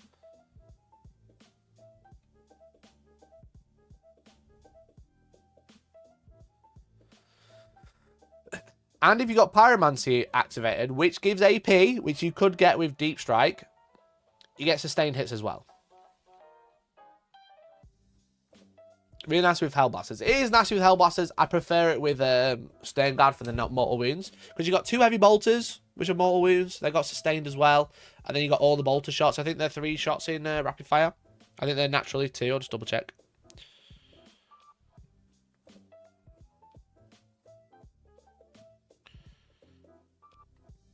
Yeah, Stern Guard bolt rifle, 2 shots, heavy, rapid fire 1. So there'd be 3 shots in half range. Which, if you are within 12, you get an additional AP, so it'll be AP2 as well. But more importantly, you're probably going to be Devin. So you're going to be winning nothing. You're going to be winning nothing worse than a 5 with that, because you get +1 to wound. Because they basically need Oath because of the rerolls. So they are just ripping units up. The problem is once they're down, they're down. There's not much movement in this detachment. I mean, you can make a move 8. That's pretty fun. You know, they have assault weapons. They can advance and shoot. That's pretty fun. To be fair, a little bit quicker. You know, making a move 12 inches minimum, or on average. Sorry, not minimum. Minimum is obviously 9. You've also got Celerity, which allows you to advance and charge, which is really good. I think this one is a little bit more limited. I think if you're going to take a brick of 10 Terminators, this is like auto take. Libby's 4+ invuln is nice for him to have as well. Yeah, for sure. The Librarian itself does just give out a 4+ invuln, you know, which is obviously really good. So they can have a 4+ invuln. They can move faster the next turn. They can have an extra AP the turn they come down. They can have sustain the turn they come down. They've got anti-monster 5, so they're just fucking ripping everything up, you know. Like 30 shots, rerolling everything with sustained. You're probably doing a good number to a 9, you know. You're probably doing a good number to a 9. Now, it might have a 5+ feel no pain against it because of them running the new detachment. But they're probably not. They're probably not. So yeah, so like the advance and charge is really good. It is a little expensive at 30 points, but on a brick of Terminators that already have sustained, because that's what the Terminator Librarian does, this is kind of nice, you know. Again, the +2 move. What you do is you come down, you drop these fucking shoot shit. You shoot shit with your Terminators, and then maybe next turn you give everyone +2 moves, so these can get to their next target. And then these can advance and charge as well. And fall back and charge. So they're just going like 7 inches. Probably 10-inch move. So suddenly your Terminators feel quite quick. But all of the enhancements in this are pretty good. Like Prescience is probably a little expensive. but a reactive move, which is nice. Maybe you want to make something like, maybe like your intercessors. You want to bring those out and shoot 40 shots, and then someone tries to come in and try and deal with them, you just run away a little bit. Or you get closer, be more aggressive. This one's also really good on eliminators. So eliminators already have a move shoot move. Let me just get reference up rather than using Battleforge.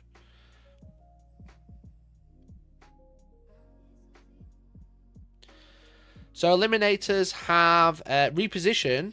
In your shooting phase after you shoot its shot, if it contains eliminate a sergeant with an instigated bolt carbine, it can make a normal move until the end of the turn. It's not eligible to charge. So what you could take is a Phobos Librarian. Which obviously makes them untargetable over 12. Super lone op, because it's not technically lone op. So you can't target them over 12 inches.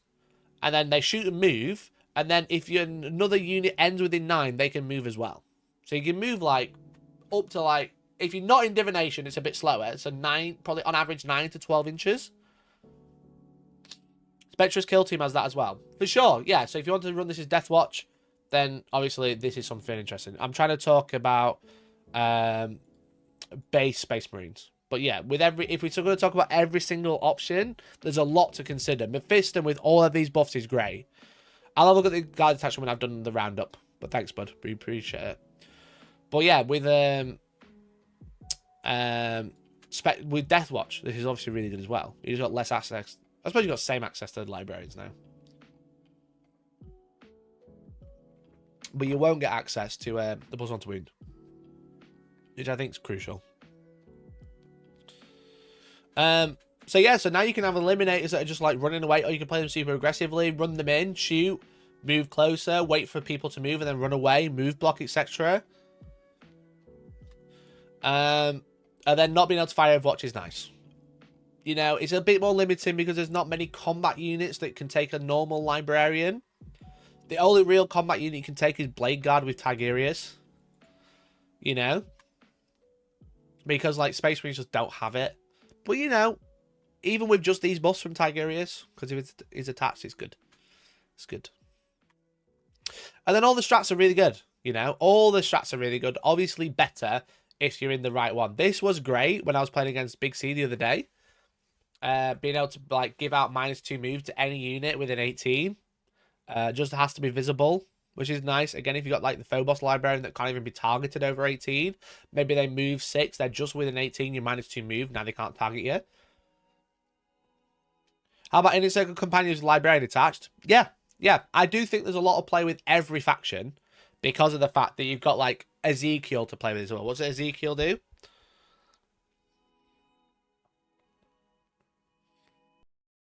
The only one that doesn't play this is Templars.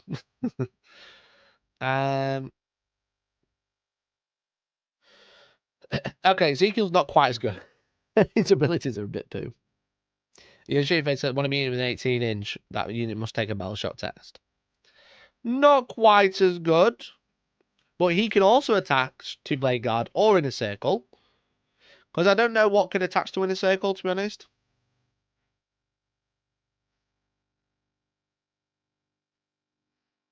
Oh, the attach is saying I could attach to this unit instead. Interesting, not Blade Guard. So yeah, this one's really good.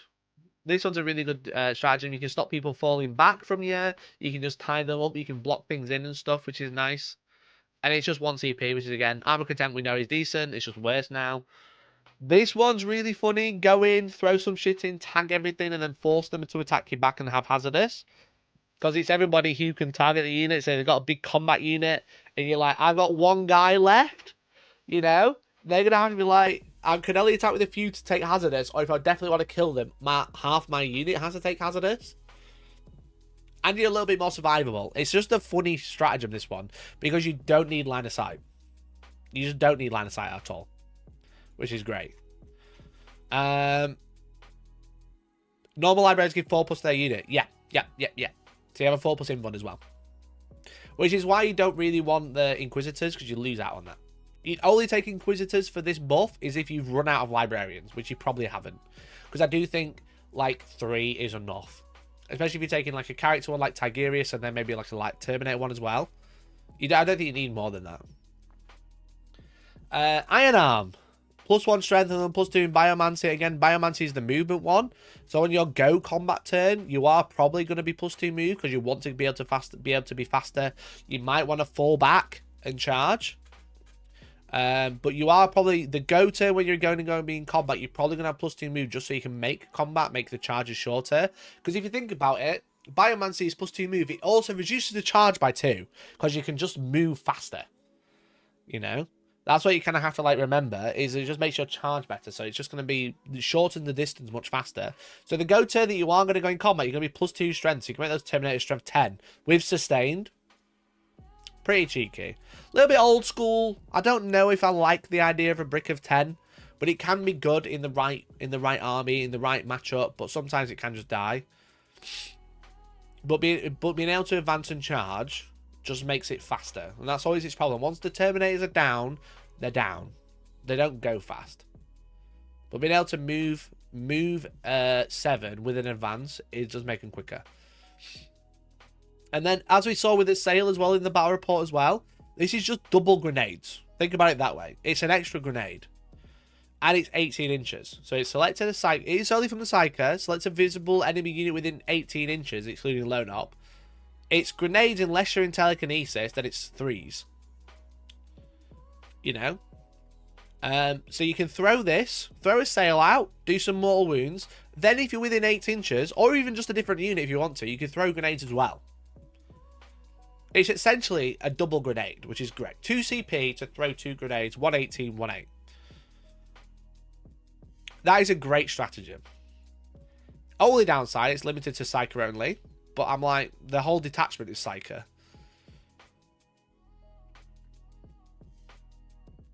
So what that means is you can do, probably on average, I don't know what the average is with 3s and 4s, but you're probably going to be doing like 6 to 8 mortal wounds, and then shooting. And depending what unit you're attached to, you know, it could be softening stuff up with like Tigerius for... do Blade Guard have grenade? I presume they do.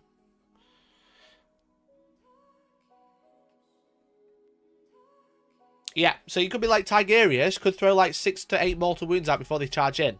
It could be some intercessors that are going to throw some grenades before they shoot 40 shots at the same unit. It could be something throwing stuff before a Sternguard shoots in. Or Sternguard just shot in with their 30 shots, rerolling everything. They just managed to leave a knight on like 3 wounds. Alright, well he's in with 18 inches of this Psyker, so I'm going to throw a grenade at him. Mind grenades. Mind plosion. Literally... but for them, and it hurts. And then prescient precision, this one's good, obviously giving out lethal hits. Obviously, as we mentioned, Oath and Moment is great, giving, if you've got so many shots from intercessors, maybe you've got +1 AP as well because you're within 12 because of pyromancy. You can now give lethal, which is great, or give ignore cover if divination's active, and divination is reroll a hit and a wound roll of 1. So this is just like a mini oath, army-wide as well. Plus you got 5 quid spare, you can also use grenade. Yeah, true. So this one I really like. This one I'm probably going to try playing for a little bit. I've kind of like... I think I've gone off Blood Angels. Obviously, they've had a few nerfs. The new characters come out. I'm not super excited about it. The Librarian's Conclave I might try for a little bit. You know, especially because like I think it has some teeth, but I don't think everyone's going to jump on it straight away. So maybe you can like kind of rely on the catching people out of just like how quick it can be. Or try it with Lieutenant attached to intercessors, but confirm that lethals and intercessors can be. Yeah, for sure. Well, let's give lethal to the intercessors, give them reroll 1s to hit and 1s to wound, and give them 4 timber. So now they're more survivable. So I like this on the intercessors, I think, or just not being able to overwatch them, because you're always going to take Fusillade on Sternguard, and this is just better fire discipline. This is just fire discipline on steroids, I think, with that unit.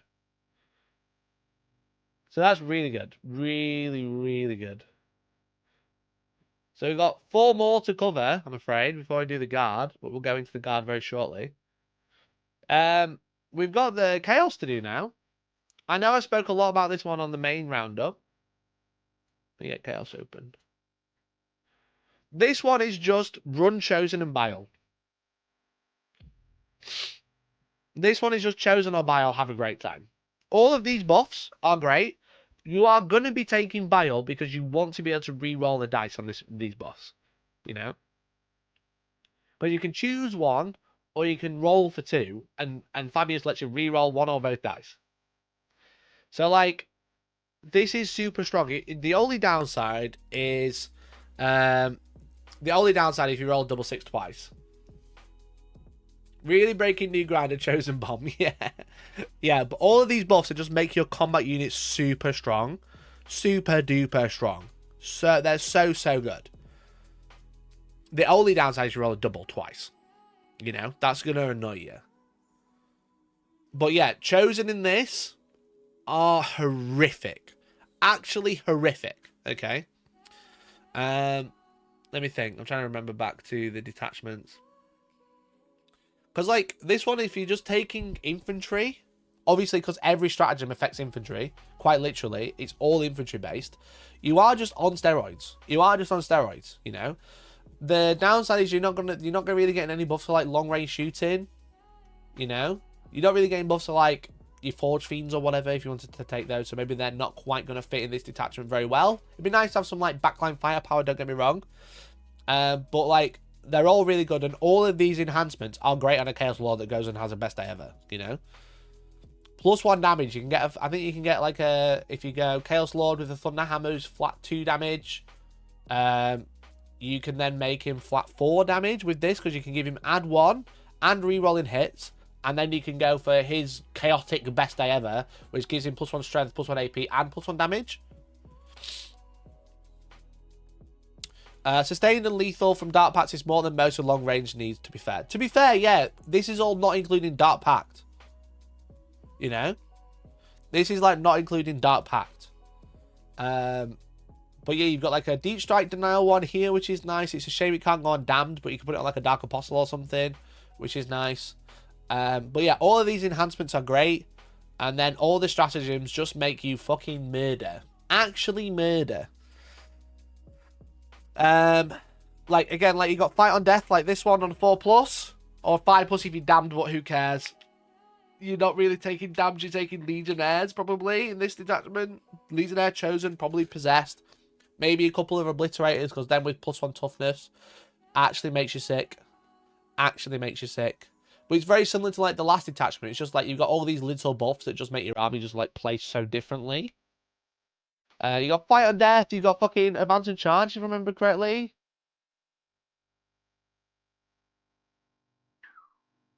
Yeah, auto stimulants, advance and charge, and infantry. So the problem is there's a couple of stratagems in here that are 2CP, like the delay mutations to take D3 more wounds to give yourself an extra augmentation. So you can just go, okay, well, you know, I've got a shooting unit, they'd be really handy to have +1 ballistic skill. We're talking like Obliterators, for example. Or if you go, you know, I'm already moving extra 2, I've already got +1 attack, maybe I want +1 toughness on this unit. You know, like Possessed, for example. Make them T7. The problem is it's a bit CP hungry, and I don't think there's many ways for Chaos to be able to get more CP. You know, that's the only downside. There's not really like a CP farm, and I don't think there's much to ally for a CP farm either. But all of the stratagems are really good, you know. As I mentioned, you've got -1 to hit, which is pretty good. You got Fight on Death, which is really good. You got Specimens for the Spider, which is reroll wins against character. It is 2 CP because you get this one, this extra bit, forcing battle shocks. Is it worth 2 CP? I don't think so. But rerolling wins against character is pretty nice. The other one, giving out an extra mutation, is great. It is 2 CP though. Bringing back models, D3 if it's battle line, so D3 Legionnaires back is pretty funky. And Advance and Charge. You know, all great stratagems, all great enhancements. And Fabius Bile makes a unit horrific, because obviously he gives out +1 touch, strength and toughness, I believe.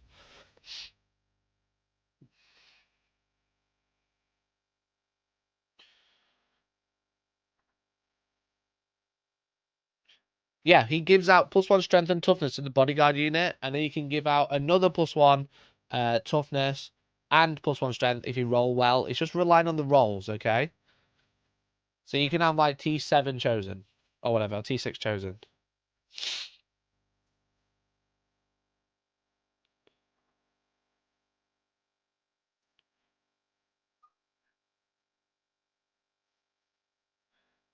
So yeah, really, really good detachment. Really good if you wanted to play all the infantry, you want to play combat, because I think Chaos are leaning into the ranged vibe right now because of Renegade Raiders. Which like I'm not in, you know? I'm not in, to be honest. I'm not mega in. Next up, we've got the Eldar. And then we can do the Eldar, Drakarian, Orcs, and then we can do the next one. The new one, the Guard one. So we've got Skilled Crew, Armored Warhost. I don't know about this one. This one, I'm a bit like...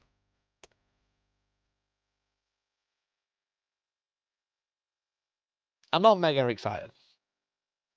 Range isn't CSM. No, CSM obviously mostly combat, but like they do have some good firepower with Renegade Raiders for the advance and shoot. The thing is with the Eldar one, and I'm going to say the same for the Dracaria one as well, and I can wrap these two together. Eldar having a new codex very soon, because we've seen the new model range. And currently the vehicles aren't very good, and you don't have Fire and Fade.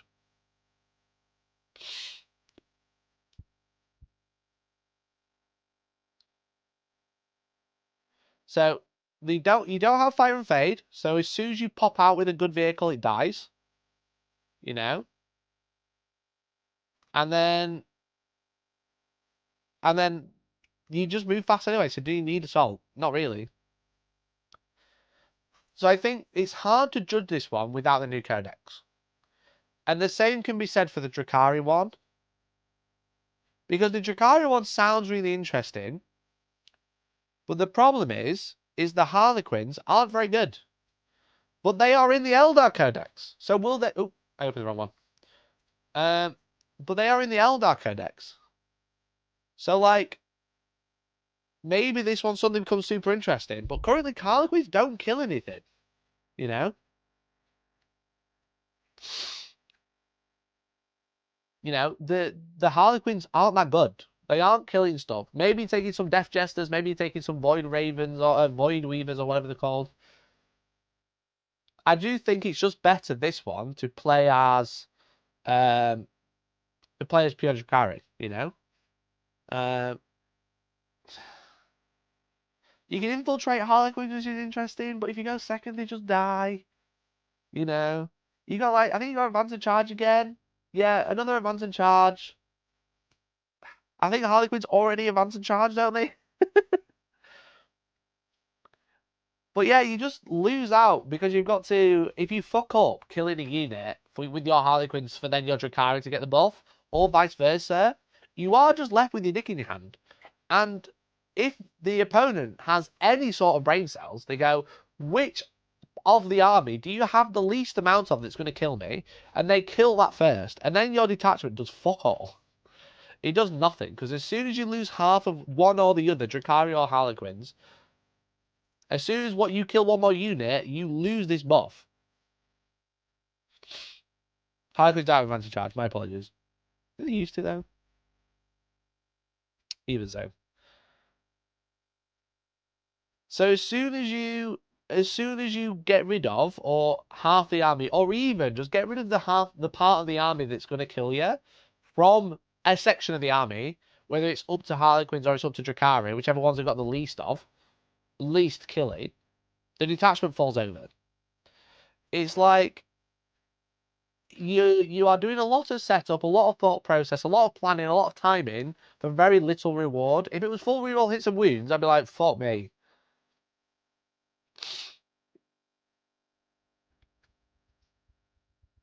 So I'm not mega excited about this. I'm not excited. The Eldar ones, collectively, right now, a bit poo.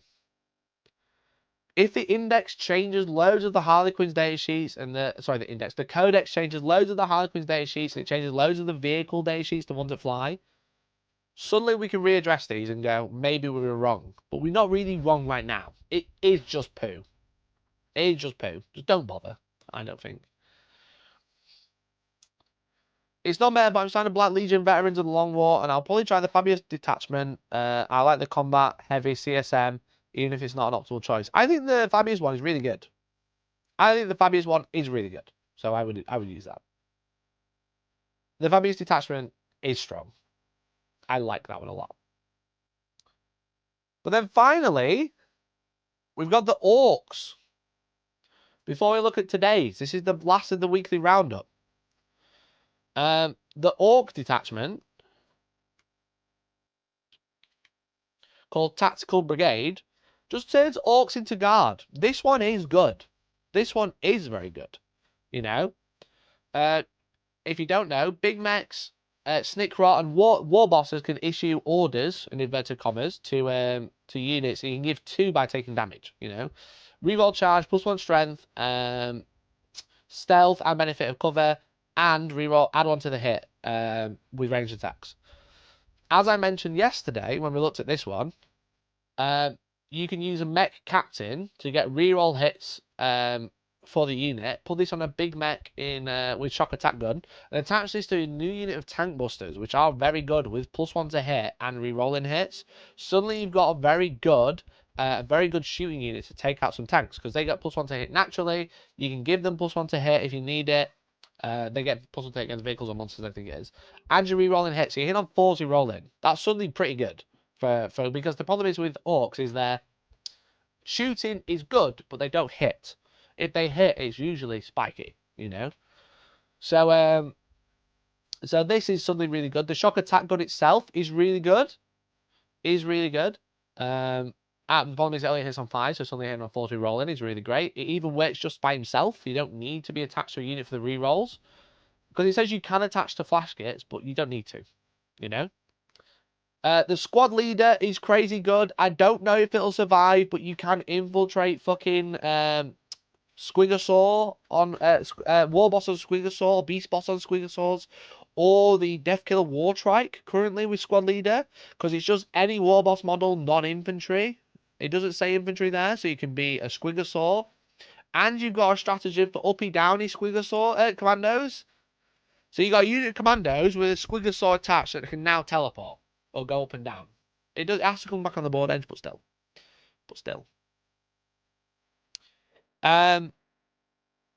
So yeah, so the tactics are really good. All the stratagems are really strong. And it allows you to take Stormboys as battle line. But I'm a bit like, that's not really gonna make you take 6 units of Stormboys. But the Stormboys having access to Dead Sneaky, when they can deep strike, just means you can play missions really well. You can make them drop down, containment. Back up they go. Drop down. Sabotage. Back up. End of the game, they can do fucking grab all the objectives, and you get secret mission easily. You know? It doesn't really support anything other than the infantry and mounted. There's not a great deal here. But it makes your Stormboys a little bit better in combat, because they get the jump intercessor buff of being able to charge and do impact hits. And you've got the uppy downy. I don't think the squad leader will last, but if it does, holy fucking shit. Holy fucking shit. But yeah, orders are great on Orcs, and you're not really taking much damage because you do a leadership test on the character, and then the unit you choose to give 2 buffs takes them all, which is not the character.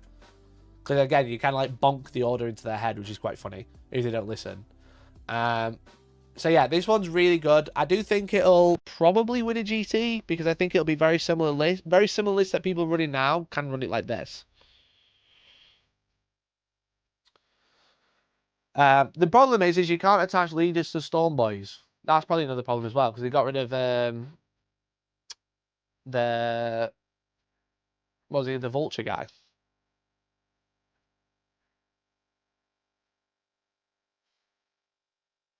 I know some of the missions and secondaries give bonuses to battle line, but every time something is like, you can take X units battle line, it just makes you wish battle line did more. Yeah, Zagstruck, thank you, mate. It's not often, but it does. They do make big impacts, you know. Like battle line being able to like fucking what is it, like action and still shoot, which is fun. What is it? Swift. I'm trying to think what they're all called. Swift action, is it called? There's a few. Prepared positions, raise banners, swift action, and rapid escalation. So you can use those. Oh, didn't mean to execute that. You can use those for putting banners up to just hold an objective and be better. You can use it for prepared positions, which is like free heroic intervention. So they are good. They are good. The fact that they are battle line is a good buff, but it doesn't mean a lot of people look at battle line and go, I'm going to take 6 units of that. Where actually in this case, it's just so they can utilize the mission a bit more. And maybe in 6 months' time when we get a new mission back, it might be even more more crucial than it is right now. So this is what I really like. I think this is one of the best ones, along with the Libraries, Conclave, and the Grey Knights one. I really like it. I think the Eldar really missed. A really big miss, to be honest. However, chat, that was the weekly roundup. What do we have today, my friends? We have Astra Militarum. Okay, let's have a nosy. The new Astra Militarum detachment that's just come out. Just died inside thinking about a new mission pack in 6 months when people were already struggling to get Pariah Nexus cards. The thing is with it is like, Pariah Nexus cards are hard to get hold of, but there is an app that's free, you know? You can just use Tabletop Battles. And it does most of it for you.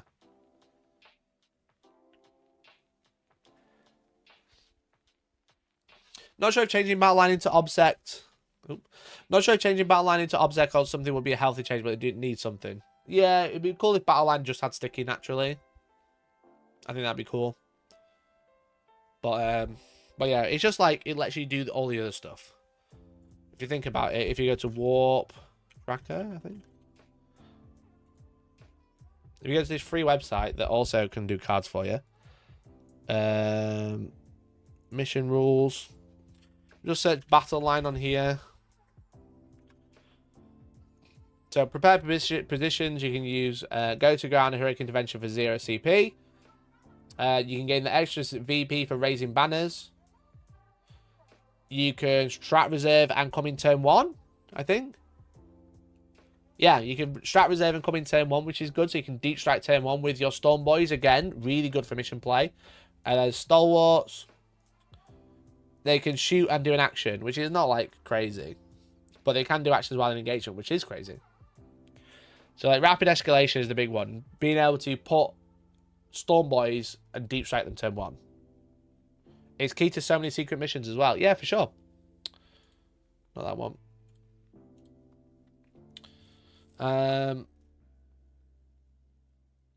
Control 3 or more objectives, so obviously that's handy. But this one is killing every battle line, so you can hide Storm Boys, for example.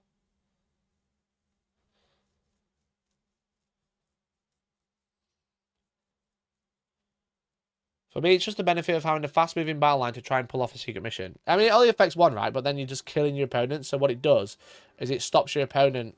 It gives your opponent more units to deal with. And Storm Boys can be quite tricksy because you are pulling them up and down, you know? You can keep them safe. Because you can keep one in reserve and then drop it to deny War of Attrition. The problem is the only downside is even though they gained battle line, they haven't gained objectives secured. That's a little bit of an issue, I think. Yo, thanks for the follow, Mr. Pro Pants. How you doing? Okay. Let's have a look at the old Bridgehead Warstrike, shall we? The brand new Astra Militarum detachment. I'm just going to quickly check something. Because I think they do. Yes, they do.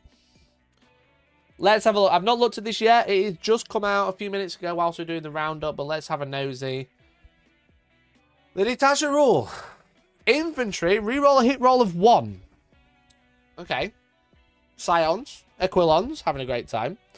Each time a Militarum Tempestus model makes a ranged attack in a turn which is set up on the battlefield from reserve or disembark from a transport, add 1 to wound rolls. Okay.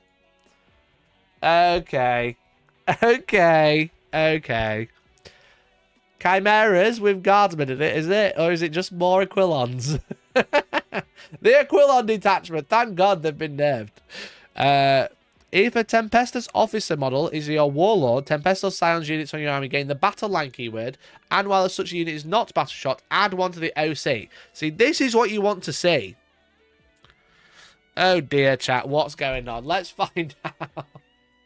How many points is a Militarum Tempestus officer? I've always liked Militarum Tempestus. I've loved the lore. Jokes aside, I did used to have an army of them.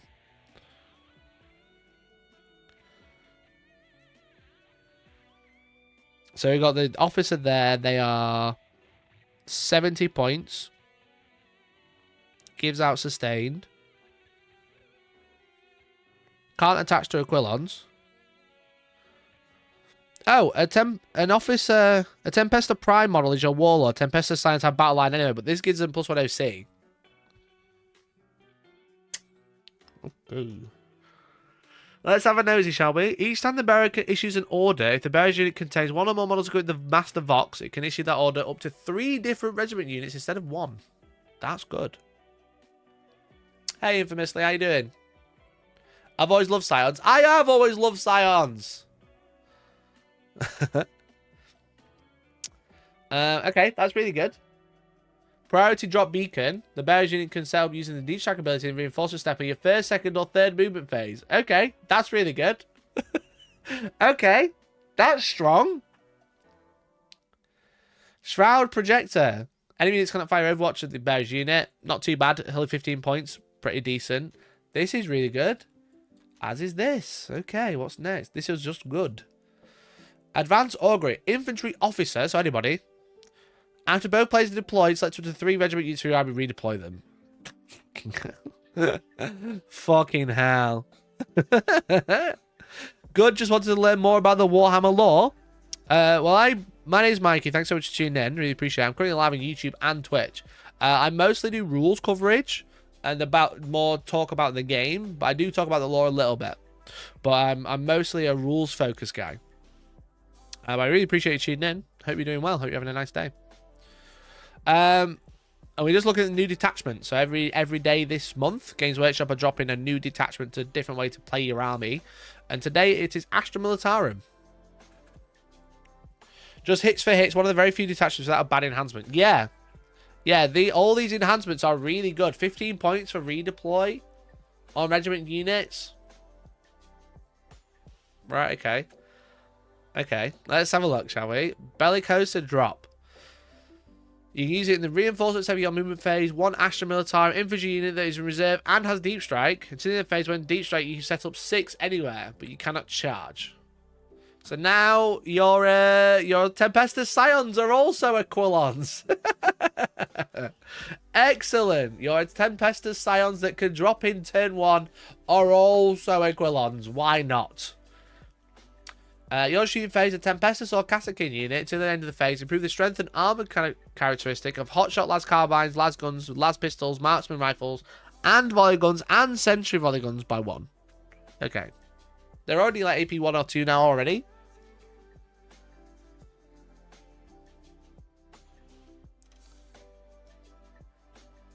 It's funny that the target is so vague when it only really applies to Scions. Yeah. Yeah, Cassakin. I always thought Tempestus Scions were a replacement for Cassakin. They just brought Cassakin back out. Which I thought was weird. That was very strange. Is that just straight 3 AP3 hotshots? I think so. Let's have a nosy, shall we? So, hotshot las pistols, las guns are all AP1. Yeah, they're AP1, not AP3. Aquilons are AP1 as well. Hotshot long las is AP2. That's the... Does that get effect? That doesn't get affected. So yeah, AP2. AP2. Fire and relocate. Advance and shoot. Any unit excluding Titanic. That's really good.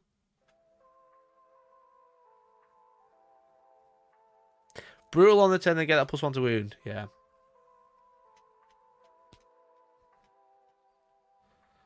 Yeah. Deep strike turn 1 with +1 to wound with an extra AP.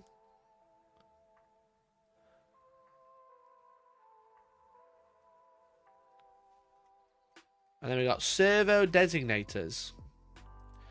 Your shooting phase, just have an national military infantry unit from your army is shot. Select an enemy unit that was hit by them. Until the end of the phase, that unit can have the benefit of cover. Okay, there's AP3. Oh, the infantry there, which is decent, but not great. I should put regular signs on 28 mils. I think they will probably go to 28 mils next book.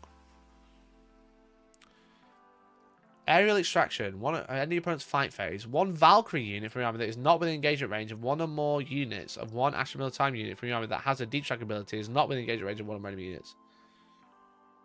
Okay. If they're not, neither are in combat, you can take them off the board. If neither of them in combat, you need a Valkyrie as well. You can take them off the board. That's what it's trying to say. Chad, do they still have vultures in this game? Or are they legends now? Because I might need to convert mine. Oh, they still have vultures.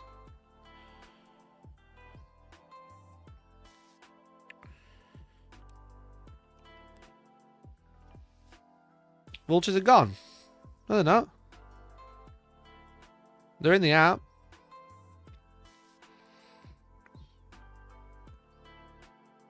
They're in the app. Are they legends if they're in the app?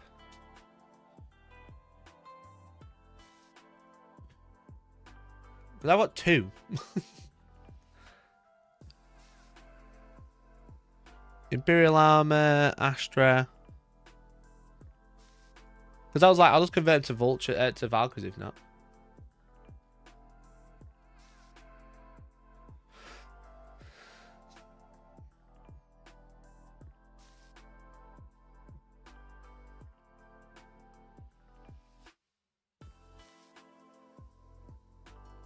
I don't know why I'm scrolling. I could just search. This is a big book. Yeah, they're still there. There's not legends. Everyone's on crack. They get to the chopper strap. Yeah. Are they still sold? I don't know. Okay, on my position. End of your opponent's fight phase. One regiment infantry unit from your army is within engagement range. Roll a d6 for each enemy unit within engagement range of that unit. On 2 pushes, suffer d3 more wounds. Then your unit takes d3, d3. Oh, that's great. That's a great strat. That's a great strat. That's fun. You can just run them as Val. So last time I saw a Valkyrie. I just need to take the punishers off and then that's it. I just need to put the right weapons on. That's a really cool strat. I like that one. Suicide your way off the board. Yeah, d6 mortal wounds, but then you take 3d3. It's hilarious. I've always loved Valkyrie. Zap 2024. Okay, this one looks a little scary. Scions are good. Scions are good, and you can take a lot more now with Aquilons. The only downside is there's not much to play with tanks, you know, which is obviously where Guard thrive. But this really buffs like rapid insertion infantry units to go and deal with stuff. If you somehow already survive your opponent's fight phase, it's probably more effective use of your units. Yeah, imagine you leave like one guy alive and just go, yep, off you go. Off you go, lad. You failed to kill me? Well, I'm like fucking suicide bombing now. Yeah. You can take missile Tauroxes. They don't. I suppose they benefit because they're militarum.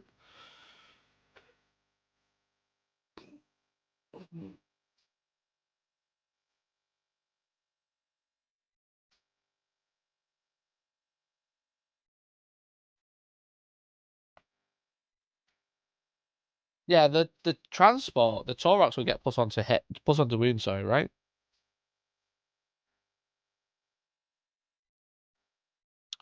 Because the Taurox is Militarum Tempest. Oh, the Taurox is not. What about Taurox Prime? Oh, neither is a Taurox Prime.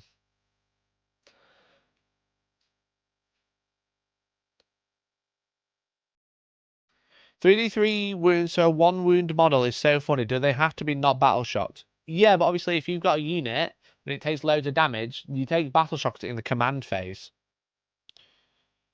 You take battle shock in the command phase, so it's probably not battle shocked when you use that strat. It used to be. Yeah, it definitely used to be. No, it's just the Imperial Squadron, Transport, Dedicated Transport, Taurus Prime. They just made them so they weren't exclusively Scions. 'Cause I guess most people are deep striking them.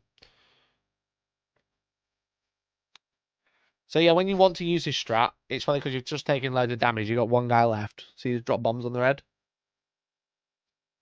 It's Battle Scroll this month. I presume so.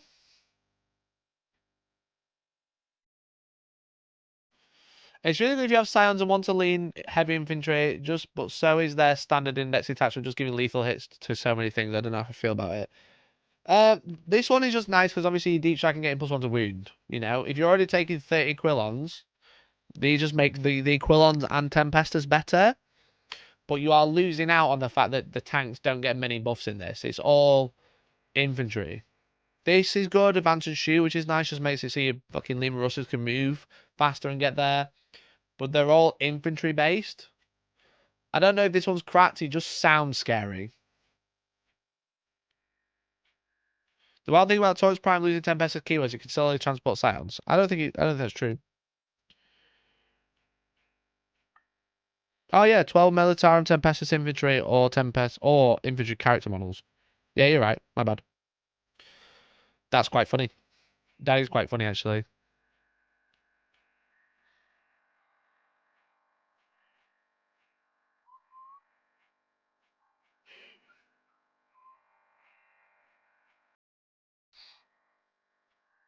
Intensity Science and Commissars. Yeah, for sure.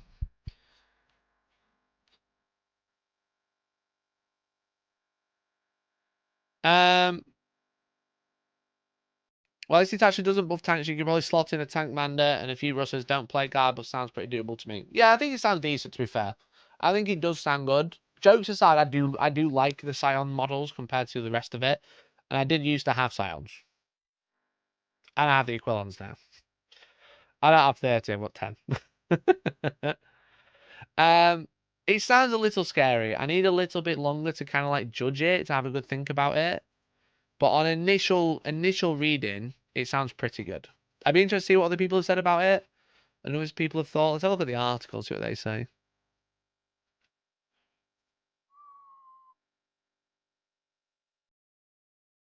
I love the enhancement to let the Scion Command Squad give 3 orders to units is to making up losing Solar. You can still take Solar in that detachment, to be fair. You know?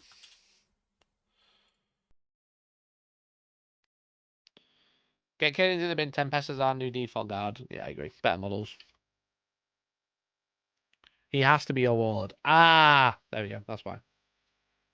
That's why. That makes more sense. Makes sense.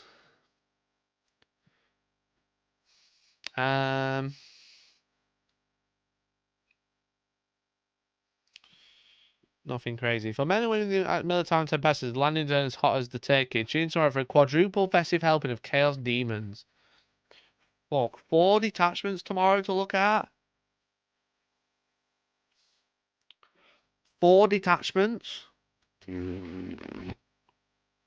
People are going to go fucking nutty for this one, though. This is going to confirm that the Chaos Demon Codex is going to get binned or whatever, as everyone keeps saying.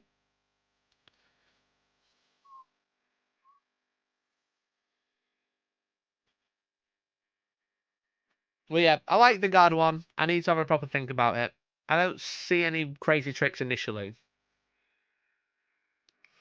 Which factions have yet to gain their detachment? Tau and Demons. Tau, Demons, Sisters, Votan, Blood Angels, Templars, Wolves.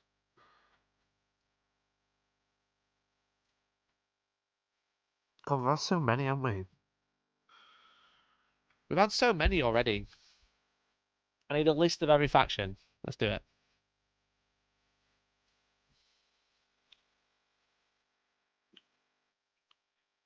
I need a list of every faction.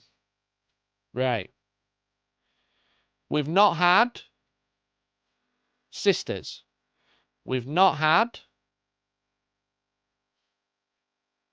World Eaters. Sisters, World Eaters, Genes of the Cults, Leagues of Votan, Tau. Genes to the cult. Did I say that one already? Sisters. World Eaters. GSC. Leagues of Votan. Tau. Blood Angels, Space Wolves, Black Templars. I mean, that's it. Which would round us out quite nicely to the 9th. To the 25th, sorry. Because that's one per day.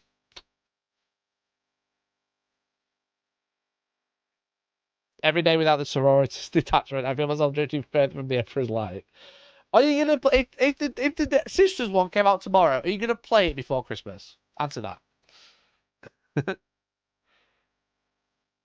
White Scars are part of Codex Space Marines. They're not really gonna get their own detachment. They kind of have one already. And Emperor's Children won't get one. I am now just to spite you.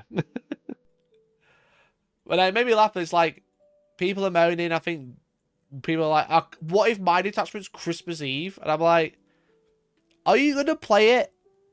Are you gonna play it before Christmas Eve? If you got it today, if you got it last week, are you gonna play it?" It's been a rough week for Sisters.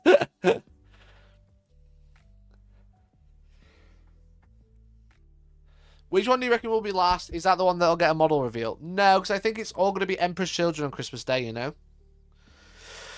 I think we're going to get a big Christmas Day reveal of Emperor's Children. Because they keep teasing about it. And then, yeah, I don't think the Christmas Eve one... I don't even know if they'll do a detachment reveal on Christmas Day. If you think about it, Chaos... There's, what did we say, 9 left? Did we say 9? Sisters, Votan, World Eaters, GSE, Tau, Demons, Blood Angels, Black Templars, Space Wolves. Sisters, Votan, World Eaters, GSE, Tau, Demons, Blood Angels, Black Templars, Space Wolves. There's 9 days left. So I think that's it. I think that is it. I think it went to 24. Yeah. So 16, 17, 18, 19, 20, 21, 22, 23, 24. That's the perfect amount. I don't think we'll see any others. I don't think we'll see any more double drops after tomorrow either. God, there's been so many. There's been so many detachments. There's been like fucking... What, how many we had? 18 already?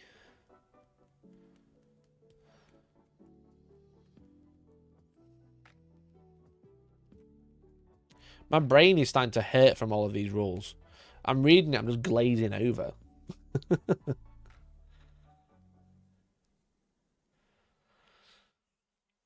Guys are funny in Heresy. Get some 8-inch move scouts with lightning claws and a bird.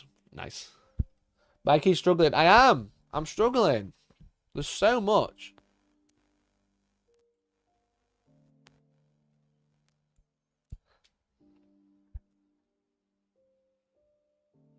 Custodian's already out. It's time to talk about bloat again. I got so much hate for talking about bloat. I can't wait for the end of the month where it says, God, there's so many attachments to think about this next tournament. I'm going to be like, I fucking told you so.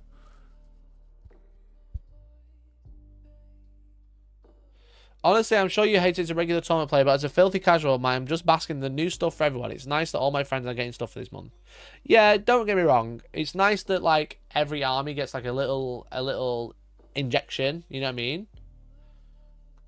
It's nice that every army gets like a little injection, which is cool. A little interesting injection. I'm suddenly looking at old Space Marines, like traditional Space Marines, even Ultramarines as like a faction for a little bit.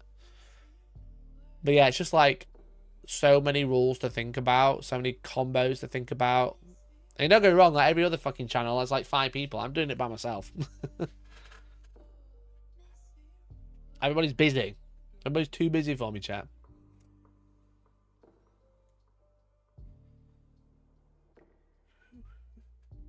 At least you charge them separate, not in a big soup like 9th where you have to remember 27. The thing is with it is I always say this. The thing is with 9th edition stratagems, yeah, every army had like 27, but there's only like 3 that were worth remembering. Whereas now every detachment has 6 to think about.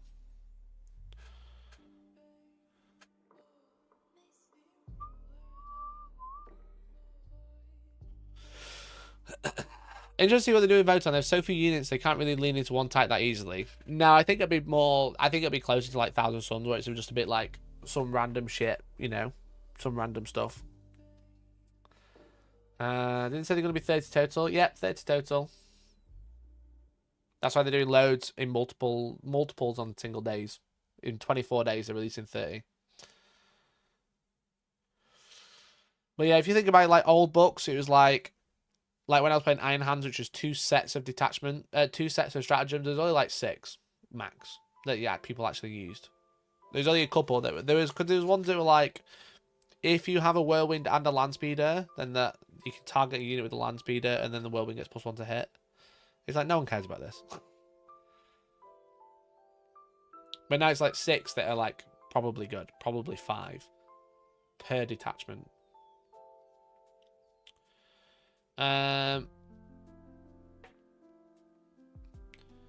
The main takeaway from this is, in my opinion, is do we even need to buy a book anymore? I mean, they'll want you to buy books so you can get the profiles for your data sheets. But just remember, you don't have to play the most up-to-date stuff. You know? Have a conversation with your opponent. Don't fall into the trap of everyone's practicing for a tournament, so I have to be good. Get a group of friends if you play at home or whatever. And just be like, I want to play 9th edition missions. Go for it. You can. The only army you can't play 9th edition with, really. Oh, there isn't one. It'd be a new army that wouldn't have rules for it. You know? Yeah.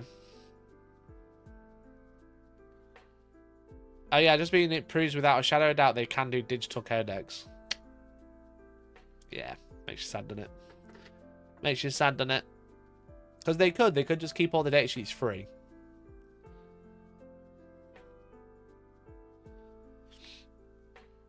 You could keep all the data sheets free and then just release detachments like this and then put them all in the app. They're so close, but they won't. They won't. They have a book department. They pump out books, multiple books a month. So, anyway, chat. I think that's it for today.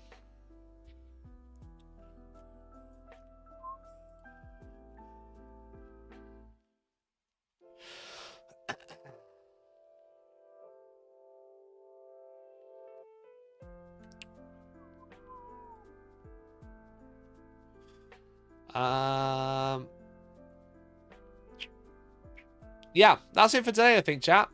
Thank you so much for tuning into the first coffee time in about 2 years. I really appreciate it. The only way they go digital is if the price of printing just gets prohibitively expensive, then it's not worth to bother anymore. Yeah, for sure. For sure. I agree. But thanks so much for tuning into Coffee Time today. I really appreciate you all. Hopefully, you'll tune in tomorrow at 7 PM when we've got another stream planned. Where it's the usual Monday show. And we are down to our last 14 days. No, last 10 days of daily streaming. We are more than halfway through now. Good 2/3. No, more than half. So I'll be back tomorrow at 7 PM UK time. Thank you so much for watching, and hopefully I'll catch you there. It'd be really cool, really epic, and I appreciate you all. So see you there. Bye-bye for now. See you tomorrow. Bye. Bye-bye now. Bye.